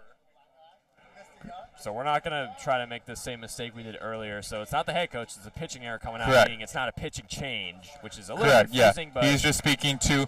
Well, pitching change always knows when the manager steps up to the mound. Pitching coach is telling them, "Here's what you guys got to do. Here's what you have to do," as both the catcher and the pitcher. And got 1 out, but as for FAU, you do not want Miami to score anymore. You prevented Miami from scoring since the top of the 3rd inning, the last time they scored, and that was 2 runs in that inning. So yeah, obviously pitching coach is more so for obviously improving the pitchers that you have and just giving them confidence. And the manager or the head coach in this situation is the one that makes the decision to take pitchers out, put pitchers in, so far, so forth. So no pitching change right now for Miami, or for FAU. Steven Andrews will stay out there as Bachman, the pitching coach for FAU, returns to the FAU dugout as we have a no count so far here with third baseman Daniel Cuvée. And we got Ogden at second, and Daniel Cuvée, as you said, Nathan, is at bat for Miami. The first pitch from Andrews misses for ball 1. And Cuvé's 2 for 2 so far in the day. He hit that 2-run homer back all the way in the 3rd inning, but obviously Miami has not scored since that inning, so their offense so far is looking like to have a bounce-back 7th inning.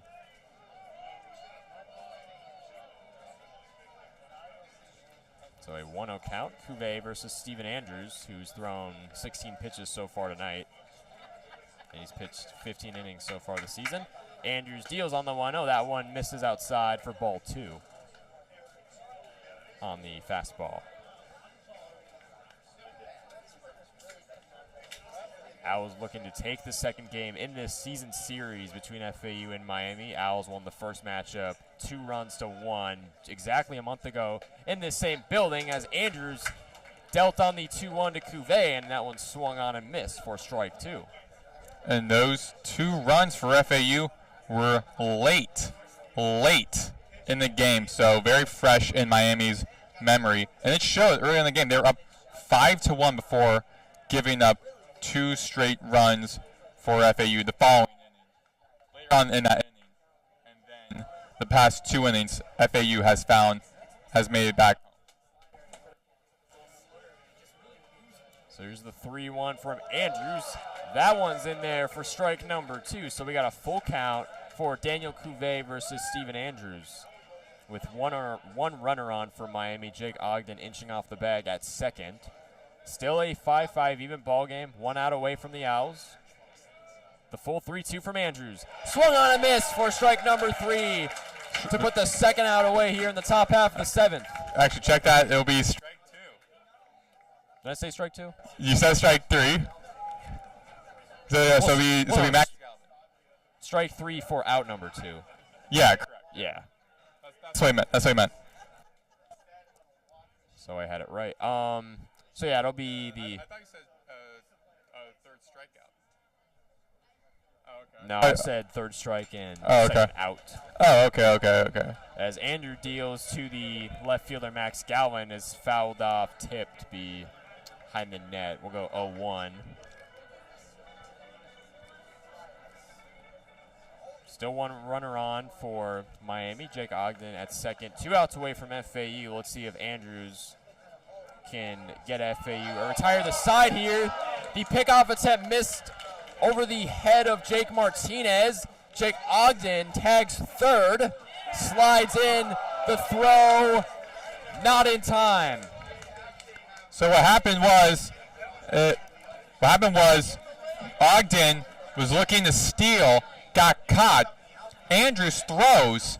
It goes beyond the hand of Martinez, I believe, at second base. He runs. The ball rolls all the way over to left center, right center, mind you, where Lipsy is at. Meanwhile, Ogden steals third and then tries to return back because he's about looking to go home. Returns back just in time to be ruled safe. But FAU fans believe it was the opposite. And we got a 1-1 even count here between Max Galvin and Steven Andrews. So yeah, Jake Ogden tagged third off of the botched pickoff throw, I want to say, from Steven Andrews to second base. And that was the second error for FAU. 1-1 from Andrews to Galvin. That one misses for ball number 2. 2 balls, 1 strike count for Max Galvin. And he's 0 of 3 so far in the day. So looking for a little bounce back. He's had a fly out in all 3 of his at-bats so far here tonight, so this is his 4th plate appearance. 1 runner on. The 2-1 from Andrews. This one catapulted to right center field. Fly out, but Jake Dewar gets under it for out number 3 to retire the side here in the top half of the 7th. And it's still a 5-5 ball game here in Boca Raton between FAU and Miami. We'll go to the bottom half of the 7th, where Marshall Lipsy, the leadoff man, Jake Dewar, and John Martinez will be due up for the Owls when we return on FAU Owl Radio on YouTube.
Back here on FAU Owl Radio on YouTube, Maddox, Greenberg, Nathan Korst tied 5 apiece as Miami goes scoreless at the top of the 7th. We're here in the bottom of the 7th as Marshall Lipsy, check that, back at the top of the batting order for FAU goes a big swing and a miss against A.J. Siskar, the pitcher for Miami.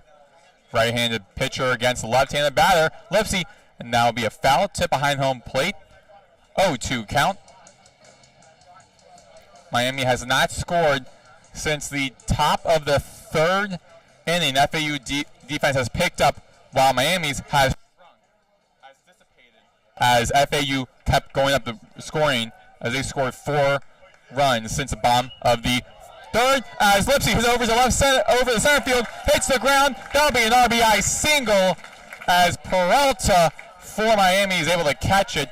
That landed right in front of his feet, and that is the 7th hit for FAU. That'll just be a leadoff single, not an RBI single. There was nobody on base, of course, for FAU, so check that. Yeah. Thank you for the check. Thank you for the check that. Yeah, exactly. Thank you. I got you. Yeah. We're student journalists. We're also learning. Still tied 5 apiece here at the top of the 7th. Runner now on first. That's Lipsy for Jake Dewar for 59 batting average. And the catcher, Tanner Smith, telling his pitcher, Siskar, what to pitch next when he's going against Dewar, who has 1 run and 1 RBI. And a pitcher and his catcher, the communication that goes into that, something that's not talked about a lot, but is very crucial for a good at-bat. As that first hit for Dewar here at the bottom of the 7th is a foul tip, so be a 0-1 count. And the pitcher and the catcher's relationship is a lot like the center and the quarterback in football. A little bit of relationship for that because you're always working with one another. Obviously, there's no headsets in baseball, but obviously communication is key in both regards. Mitropa on the pitch clock outside, off to the left, be a 1-1 count against Dewar. And implementing the pitch clock into really all levels of baseball, except for high school and under, of course, has really made games go slightly faster. It's really changed the way these teams play. I do agree, kind of speeds up the pitcher, so think about the next pitch and then keep going, as that'll be a strike 1 for the first strike for Siskar, so be a 1-2 count. He goes in, checks Lipsy at first. Lipsy is fine. Just checking on him, making sure he's not going anywhere. Lipsy is good. 1-2 count remains for the right-handed pitcher, Siskar, against the lefty right fielder, Dewar. Way outside, 2-2 count. And we've seen a lot of pickoff attempts from both sides in this game, specifically at first base and a little bit at second base. Obviously, that bots one earlier. Siskar, here comes the pitch, and off to the left, full count. It was originally a 1-2 count, giving up 2 straight balls, be a 3-2 count, a full for Siskar.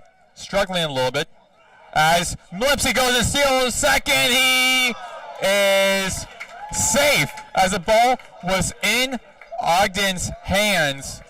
But then once he turns to try to tag Lipsy, loses possession. So Lipsy is ruled safe at second. Runner in scoring position for John Martinez. So yeah, usually when a runner tags a base, usually it's because if it's successful, usually it's because the throw is not in time. But as you said, the throw was in time. It's just the second baseman just couldn't quite handle it right away. As we assure a hit.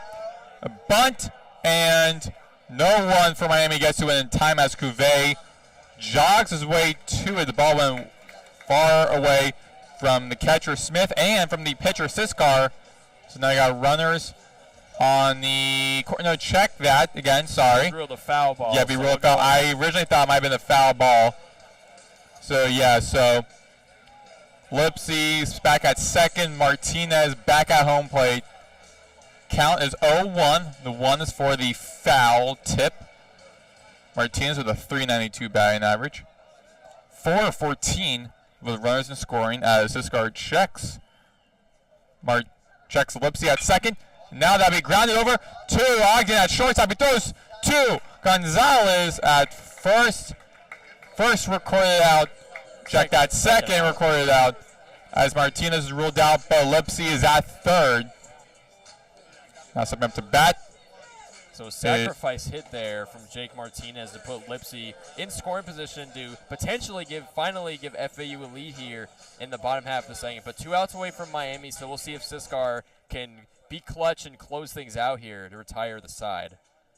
And a mound meeting now between AJ Siskar and his catcher Smith, Tanner Smith. What I think is very interesting to point out is stepping up to bat for FAU after this little catcher-pitcher meeting at the mound. Jake Millen, the switch hitter, senior, 0 for 3 today, 244 batting average. That is the bottom of the FAU batting order. That's the worst in the FAU batting order. So, but still, I mean, pretty solid, all things considered. And then at the other side of that, the best one, Jake Dewar, with a nasty 453. That's almost half. I mean, that's almost unlike everyone we've seen in baseball. And he is pretty nationally ranked in terms of batting average. He's up there, I believe, in the top 20 nationally in batting average. That'll be a high outside of the zone for a ball one. And Dewar is 6th in the nation in batting average with a 493 this season. He's also 2nd in the hits with 35. Entering today. As we a huge swing and the miss by Millen, the first baseman for FAU. 1-1 count with 2 outs. Runner on third, that is Lipsy. FAU is tied with Miami at 5.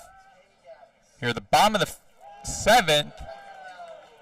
And that'll be a strike 2, 1-2 count. Probably not a bailout, but kind of a lucky call goes AJ Siskar's way, and he could potentially retire the inning here with 2 outs away. Siskar throws high upstairs in a 2-2 count. So yeah, Jake Millen will need to battle here against Siskar, but he has a chance to potentially bring a runner home here with Lipsy inching off the bag at third, but we'll see what he does on a 2-2.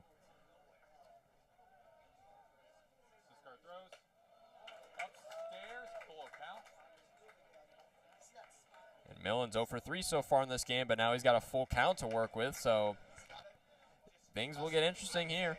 And there is a pitcher warming up in the bullpen for Miami for the second time tonight. 3-2 count. Siskar choosing what to pitch. He agrees with his catcher. And that'll be a time as the pitch clock was winding down. And that pitch clock is proven to be a factor in college play. Forced a timeout there.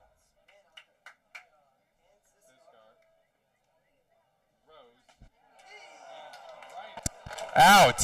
Millen with a runner on third. FAU unfortunately would not be able to end the inning with the run. And Miami keeps FAU scoreless. There'll be a pitching change for FAU when we return here at the top of the 8th. Due up for Miami will be Derek Williams, then Bobby Marsh, then Tanner Smith when we return here on FAU Owl Radio on YouTube.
Back here on FAU Owl Radio here at the top of the 8th inning. Maddox, Greenberg, Nathan Korst here as FAU made a pitching change in between innings. Carter Holjes, the right-handed pitcher, batting with a 2.45 ERA. This pitching 7.1 innings, 5 hits, 2 runs allowed. First pitch outside downstairs for a ball 1 against Derek Williams, the right fielder for Miami, batting right. Batting with a 299. Second pitch, and that'll be hit behind home plate. Be a 1-1 count. And Carter Holjes goes by the nickname Sniper for the 5th-year senior. This is the 9th appearance so far this season. His last appearance was last Friday against Bradley, where he pitched about 1 inning and recorded 2 strikeouts.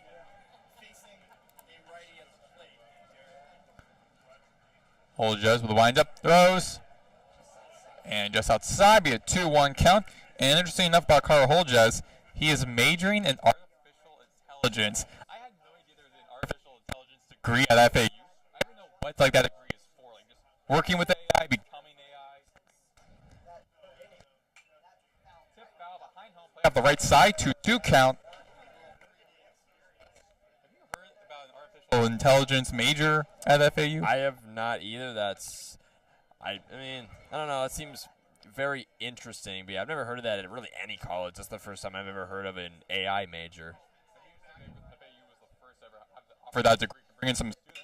As that would be a hit over to the right field. That flies over to Jake Dewar at the right field. That'd be the 9th pitch for Miami. And a runner on first for Bobby Marsh, the left-handed batter, as he stepped to the plate. So yeah, perfect hit, good contact there from Derek Williams. Went right over the first baseman, Jake Millen's head, dropped into the gap for a nice little single here in the top half of the 8th with no outs away from FAU. Williams with a 71.4% stolen base percentage. Low pitch for Holjes' 6th pitch, be a ball 1. Game still tied 5 apiece. It looked like it was going to be ways away early on in this game, but then FAU came back to tie things up. Owls return the punch. Miami has not done that, though. Their offense still looking for consistency. As Williams goes to steal second, and he is ruled safe at second. His 6th successful stolen base as he celebrates. Gives a little signal over to his So Williams now in scoring position for Miami, 1 on for the Hurricanes. Down the middle, actually check that, that'll be just outside, be a 3-0 count. So Holjes allowing 1 hit. Looks good. This season he has walked 4 batters, struck out 9. So he looked good early on and now slipping a little bit as he checks second.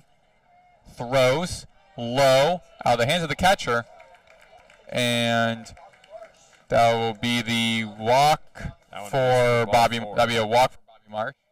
So I got runners on, 2 runners on base, 1 at first, 1 at second. Tanner Smith, the catcher, is stepping up for Miami. On deck is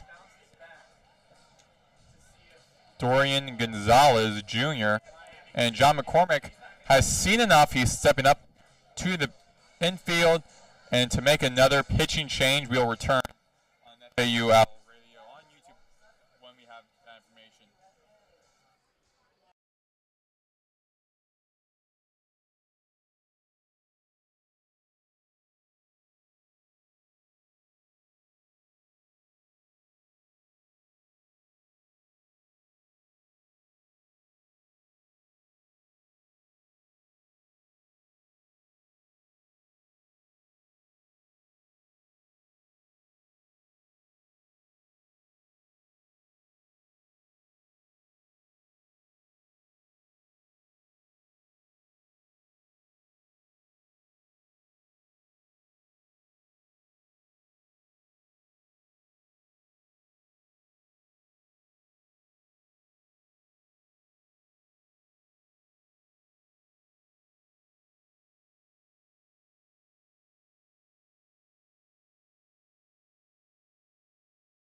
back here on FAU Owl Radio. Maddox, Greenberg, and Nathan Korst at the top of the 8th inning. Pitching change. Again, it was Carter Holjes after putting 2 runners for Miami on base. They bring in Max Martzoff again, the relief pitcher, the left-handed senior, as he throws and checks to second with Derek Williams. Who's at second? Bobby Marsh is at first. So Tanner Smith, the catcher, right-handed batter, 273 batting average. Martzoff, a senior, went to IMG Academy, very prestigious high school, especially for athletes. To play, and that'd be a hit tip foul. Yeah, 0-1 count. But also Martzoff played in the summer for the Mets scout team while he was in high school. A couple of years ago, against Bradley Sunday, pitched 1.2 innings, 1 hit against 6 batters. He played late in the game. The game is still tied 5-5 with a runner on scoring position. Looks to bunt, check swing, and throws over to the second. LaPointe throws all the way to the second baseman. Looks like the throw wasn't quite in time. Derek Williams just avoids a out right there at second base as he slides back in safely to keep it no outs. The 1-1 count. Mark Smith. Martzoff checks first. Check second. Tip. Bunt. And great diving catch for Max Martzoff. As he does that, Derek Williams scurries back to Wow. second base as he thought it was going to be easy for him to get to third. Have runners on bases loaded. Turns out no. Great first out here at the top of the 8th inning for Max Martzoff. Standing ovation for the relief pitcher here in his 13th appearance. He has a 4-1 record so far this season. A absolute heads-up play. You don't see a pitcher making it out that often in baseball, but good stuff from the senior Max Martzoff. Junior now at bat with a 253 batting average. Martzoff checks second, throws outside off to the left to be a ball 1.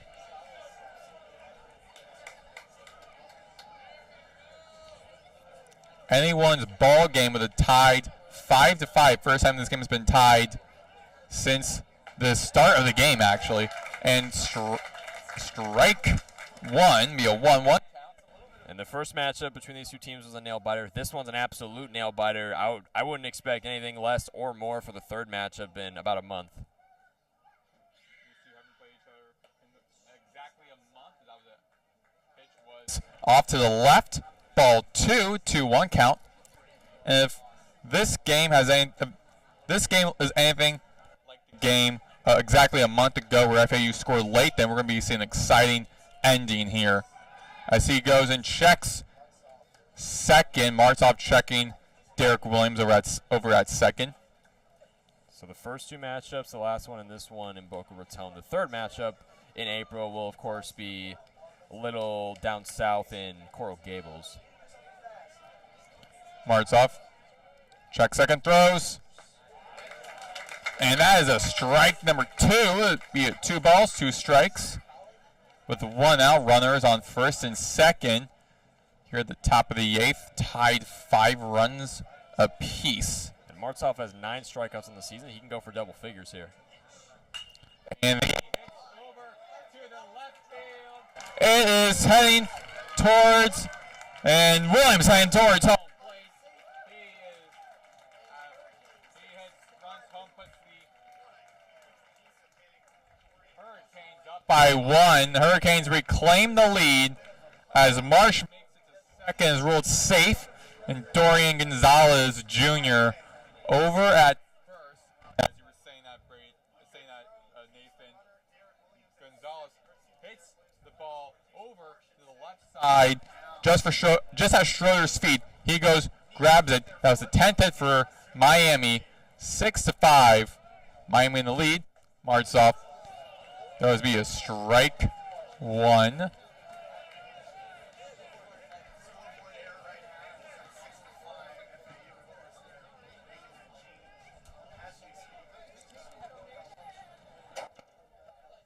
So Renzo Gonzalez versus Max Martzoff. Be a pinch runner for Miami. That's number 38 for the Hurricanes. Be Mari de Jesus, the freshman from Miami, who's coached by the 1985 national champion and former Miami assistant Lazaro Collazo.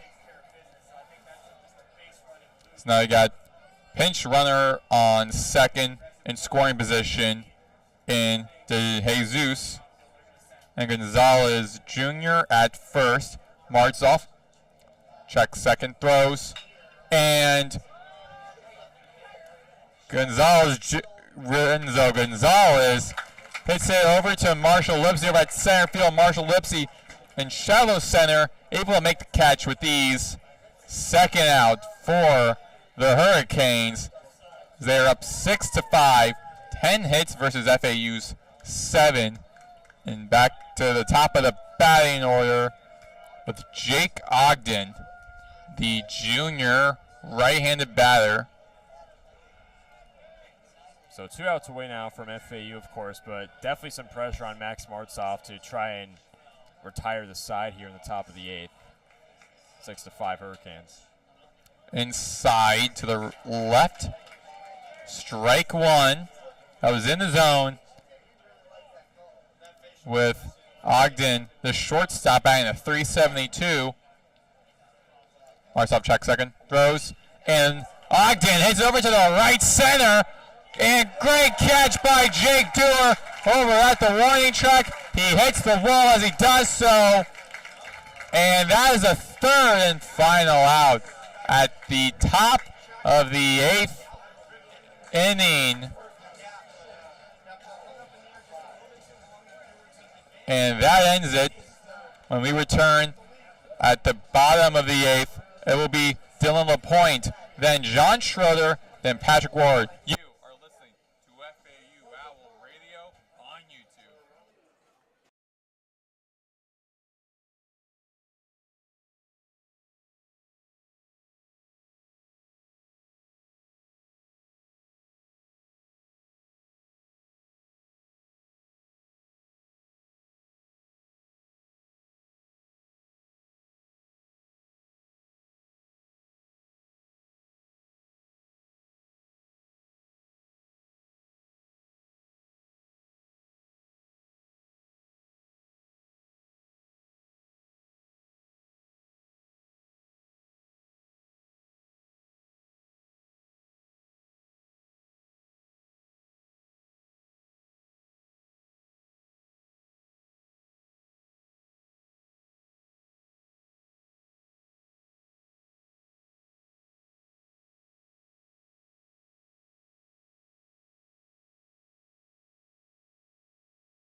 YouTube, Maddox, Greenberg, Nathan Korst, bottom of the 8th inning, 6-5 Miami back in the lead with 6-year senior Will Smith for Miami in the pitching change. First pitch, and it's down the outside, ball 1. You're going against Dylan LaPointe of Miami, the catcher, right-handed pitcher against a right-handed batter. And LaPointe hits it over to Covette, and then throws across to the first baseman, Renzo Gonzalez, for the first out. at the bottom of the 8th. Stepping up to bat, the switch hitting senior for FAU, John Schroeder. 2 home runs so far here tonight for him. And he had their best player. He had one and over to the left field, hitting the field light pole concrete area. And the next one was over to back to the right field, where he hit a 3-run home run against Bradley Saturday over that same area. And a low pitch for the third pitch for Smith. Ball 1.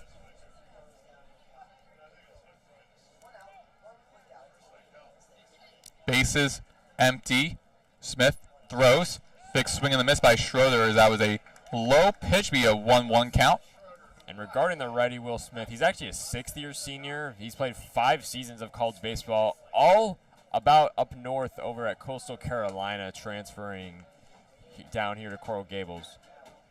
Smith with a throw, way outside, be a ball 2. Yeah, also in his first year at Miami, Smith is one of 28 newcomers, one of 13 that are transfers. And inside, be a 3-1 count on the 15th, on March 15th, at Wake Forest, doubleheader, and one of the doubleheaders, Smith had 1 mound appearance, pitched 1 inning, 2 strikeouts, big swing and a miss for Schroeder, a full count. Faced against 3 batters, a graduate from Conway, South Carolina. He missed all of 2021 due to an off-season surgery after his freshman year. The throw, Schroeder hits high, fly out into the foul zone, right behind the Miami bullpen, check that Miami dugout, and hits right next to the stands over up to the left side. Count remains at full. So a full 3-2 battle here brewing between John Schroeder and Will Smith. With no runners on, 1 out. Smith throws, and the tip foul behind home plate. Count remains at full.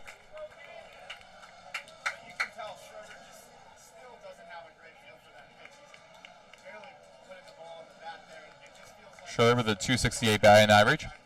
An 881 on base percentage plus slugging. With a 360 on base percentage. And Schroeder is walked for the first time tonight and the 12th this season. He heads to first as Patrick Ward, junior right-hander, 1 for 3 today with a 348. Check that 345 batting average. Stepping to the mound, the batter's plate. The Owls, their batting average is trying to catch up to Miami's 259 and working against the 323. Ward today, 1 hit this season, 19 hits, 19 runs, 9 RBIs, 9 walks, 11 strikeouts, 6 doubles, 1 home run.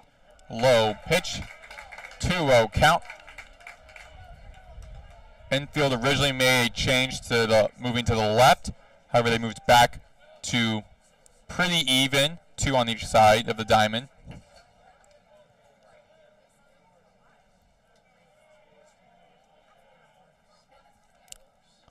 Big swing and a miss for Patrick Ward.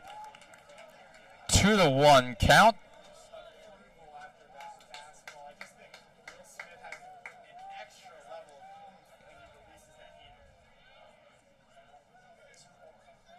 Smith throws. He tip foul off to the right side. Count remains 2 balls, 2 strikes. Yeah, Will Smith's throwing straight heat right now. It's been tough for Pat Ward to make any kind of contact with 1 runner on, 1 out. Smith does have a 4.50 ERA.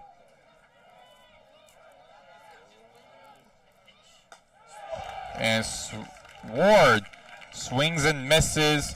And the first K for Will Smith of Miami. Ward heads back to the dugout as Aiden Garcia, the catcher, the designated hitter for FAU, the lefty, batting a .333, stepping up to bat for the Owls, hoping to get Schroeder over to a scoring position at either second or third. He does have one single. High pitch. Ball one. And Pat Ward clearly wasn't too happy striking out there as he was talking to his teammate Brando LaRue, who is due up after Garcia, assuming it gets there.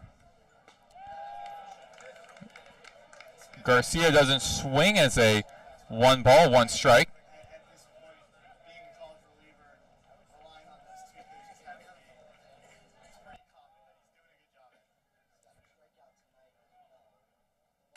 High pitch almost hits Garcia to the 2-1 count.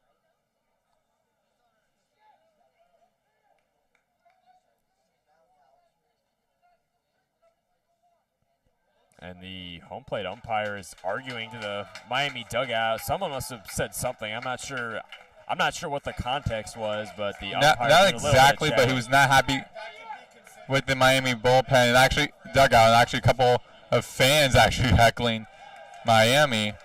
2-2 count. Very much something that could happen in this kind of game. Obviously, it's Sunshine State rivalry. Yeah, and the entire infield is shifted to the right for Garcia.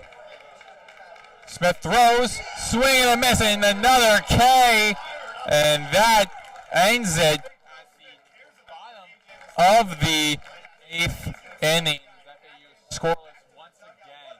6-5, Miami finally gets back up in this game. So we head over to the top of the 9th inning. What a new pitcher for FAU when we return here. You're listening to FAU Owl Radio on YouTube.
And welcome back to FAU Owl Radio. We are now in the top half of the 9th inning here in Boca Raton. FAU versus Miami. Nathan Korst joined alongside Maddox Greenberg.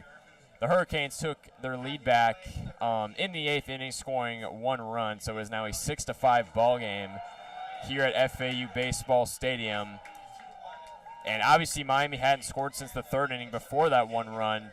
Owls haven't scored since the 6th inning, so we'll see how the Owls defense can respond here. And they have made a pitching change, by the way, putting on sophomore right-hander MJ Bollinger, the transfer out of San Jacinto JC over in Texas, as Bollinger dealt the 1-1 to Fabio Peralta. That one swung on and missed. And check that was the 1-0. So now it is a 1-1 count for Peralta. Here's Bollinger on the 1-1. That one finds the zone for strike number 2. And catches Peralta swinging. And you got to start off strong if you're the relief pitcher, MJ Bollinger, I mean, obviously you don't even want to let Miami get runners on base, but it starts with this first at-bat with Peralta. So far, good stuff with a 1-2 count. Here's the 1-2 from Bollinger as he sets and fires, but that one misses the zone for ball 2. And Bollinger is definitely someone you want to have as your relief pitcher. 15 strikeouts, pitching 15 innings, allowing only 4 runs and only 2 home runs. And the 2-2 from Bollinger is swung on and missed for strike number 3. So good start to the inning for the relief man, MJ Bollinger, for out number 1. His 16th strikeout this season. And he's proving why you want him as a relief pitcher. We've seen him a couple of times this season being a relief pitcher and proving his worth and his role on this team. Bollinger deals the first pitch to Cuvée, but it misses way outside for ball number 1. The third baseman, Daniel Cuvée, 2 for 3 on the day, flew out in the first inning. He homered, though, in the third inning and singled in the 5th. As the 1-0 from Bollinger swung on and missed for strike 1. That fastball just confused Cuvée, having him swing way early. Bollinger sets and deals on the 1-1. That one misses and finds the dirt for ball 2. And Bollinger has a sort of, not dysfunctional, but sort of weird pitching motion, I gotta say. As here's the 2-1. That one swung on, fly ball to left field, but John Schroeder runs and settles under it for out number 2 here in the top half of the 9th. Owls doing their thing, what they're supposed to do, making quick work of the Hurricanes, so 2 outs away already.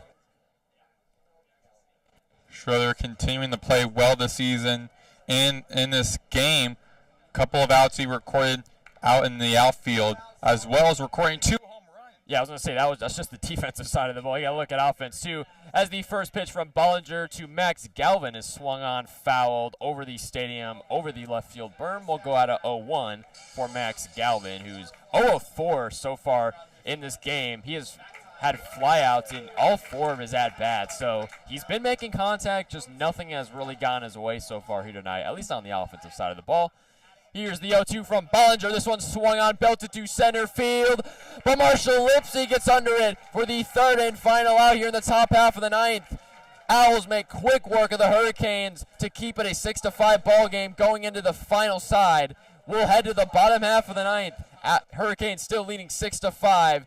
Can the Owls go and win this ball game? We will be right back on FAU Owl Radio on YouTube. Things are getting interesting in Boca Raton.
And welcome back to FAU Owl Radio. We are in the bottom half of the 9th inning between FAU and Miami. Hurricanes still leading 6-5 after a scoreless top half of the 9th.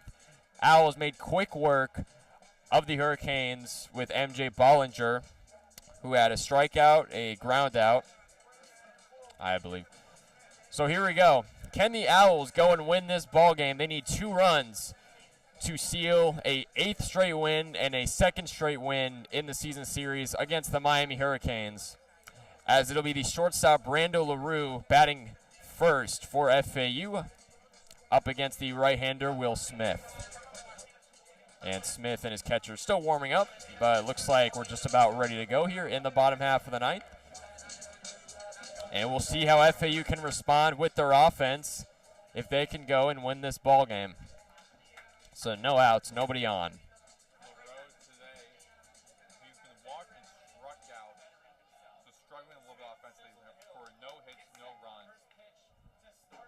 So here we go. Smith with his first offering. That one upstairs in there for ball one. And it's going to start. This is going to start with Brando LaRue having to get on base here if the Owls want to have offensive success and come back and win. Here's the 0-1 from LaRue. This one swung on a deep left field, but it's fouled onto the left berm. If that was just shifted a little bit to the right, that would have been out of here and who would have been the second player for FAU to score a home run. That would hit right over where the Miami pitchers are warming up. Yeah, that would have been his second home run. And probably given a little offering too. So we'll go 1-1. Will Smith fires the fastball in there for strike number 2. So we got 1 ball, 2 strike count against Brando LaRue. No runners on, no outs. Smith, the righty, wheels and deals on the 1-2. That one misses in the dirt for ball 2.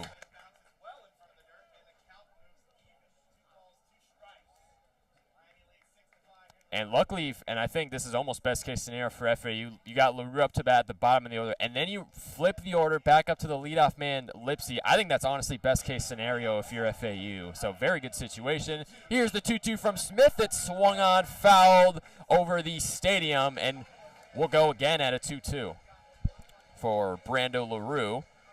And he's 0 of 2 so far here tonight. Struck out looking in the 3rd inning, walked in the 5th. And then had a line out to center field in the 6th inning. He leads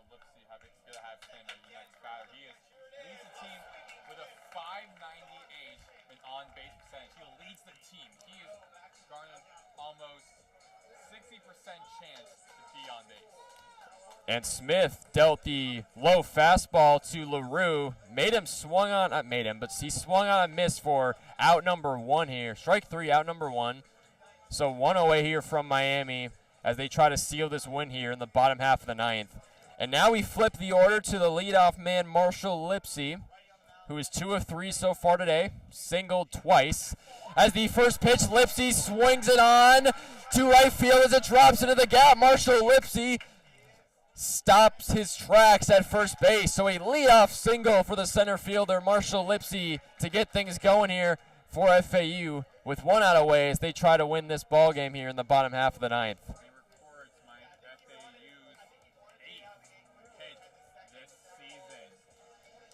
And now it'll be the right fielder Jake Dewar up into the box for FAU.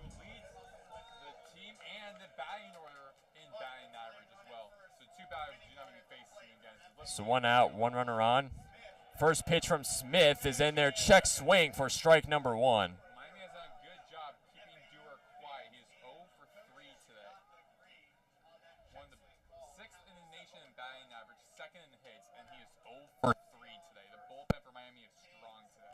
So Lipsy inching off the bag at first, 1 out away. Here's Smith on the 0-1. That one misses down low for ball 1. 1 ball, 1 strike on Jake Dewar. And it's about as intense as this game can get. Obviously, the first game was very much that, a 2-1 ball game that was, and we got a close one here in the last inning here in Boca Raton. Here's Smith, deals on the 1-1. That one misses for ball 2 as it's in the dirt. Lipsy goes back to first. It looked like Dewar might have got, I thought he looked like he got hit at the beginning, but yeah, it was just short, hit the dirt. But, like, that was kind of a wild pitch because good job from Tanner Smith to block it there and prevent Lipsy from getting to second base. Good stuff. Will Smith wheels and deals on the 2-1. This one swung on to center field, but Torres is going to get under it for out number 2. And this place, the crowd here is starting to stand up. Thought it was going to go the distance, but it fell way short of the wall. And now Miami just needs 1 out to win this ball game. Up 6-5 here in the bottom half of the 9th inning. Lipsy's still on first base. And looking over at Dewar, as he was heading back to the Owls dugout, he was just holding his helmet up against his chest, looking stop saying, oh my God, oh my God. Martinez up to bat for FAU. The first pitch from Smith is grounded, but just fouled over the third base line. We'll go out of 0-1 with John Martinez versus the right-hander Will Smith. One runner on for FAU. 2 outs from Miami. They just need one to win this ball game and tie the season series against FAU. Lipsy was on the races for that. He was going to steal second because of the foul ball. Had to return back to first. 0-1. Smith checked the runner at first base. Lipsy slides back in safely. Lipsy has 11 stolen bases this season with a 91.7 stolen base percentage. So it's going to come down to John Martinez. Will Smith on the 0-1. This one swung on, missed. Change up. Play made over to Lipsy. Tried to steal second. Didn't make it in time. And that is the ball game. Lipsy was on his knees, now back up slowly, holding his helmet and his right hand, his head down. Front of his jersey covered in dirt. Slightly shaking his head. Could not believe it. He was stealing second. Trying to steal second again. And just got tagged right before he thought he beat the pitcher. Just couldn't.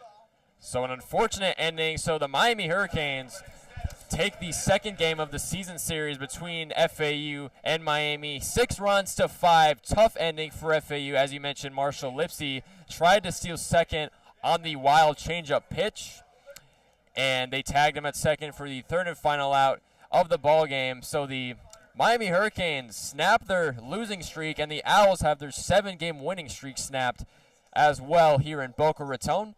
So that'll do it. Nathan Korst and Maddox Greenberg. Thank you, everybody, for listening to this edition of NCAA Baseball here on FAU Owl Radio on YouTube.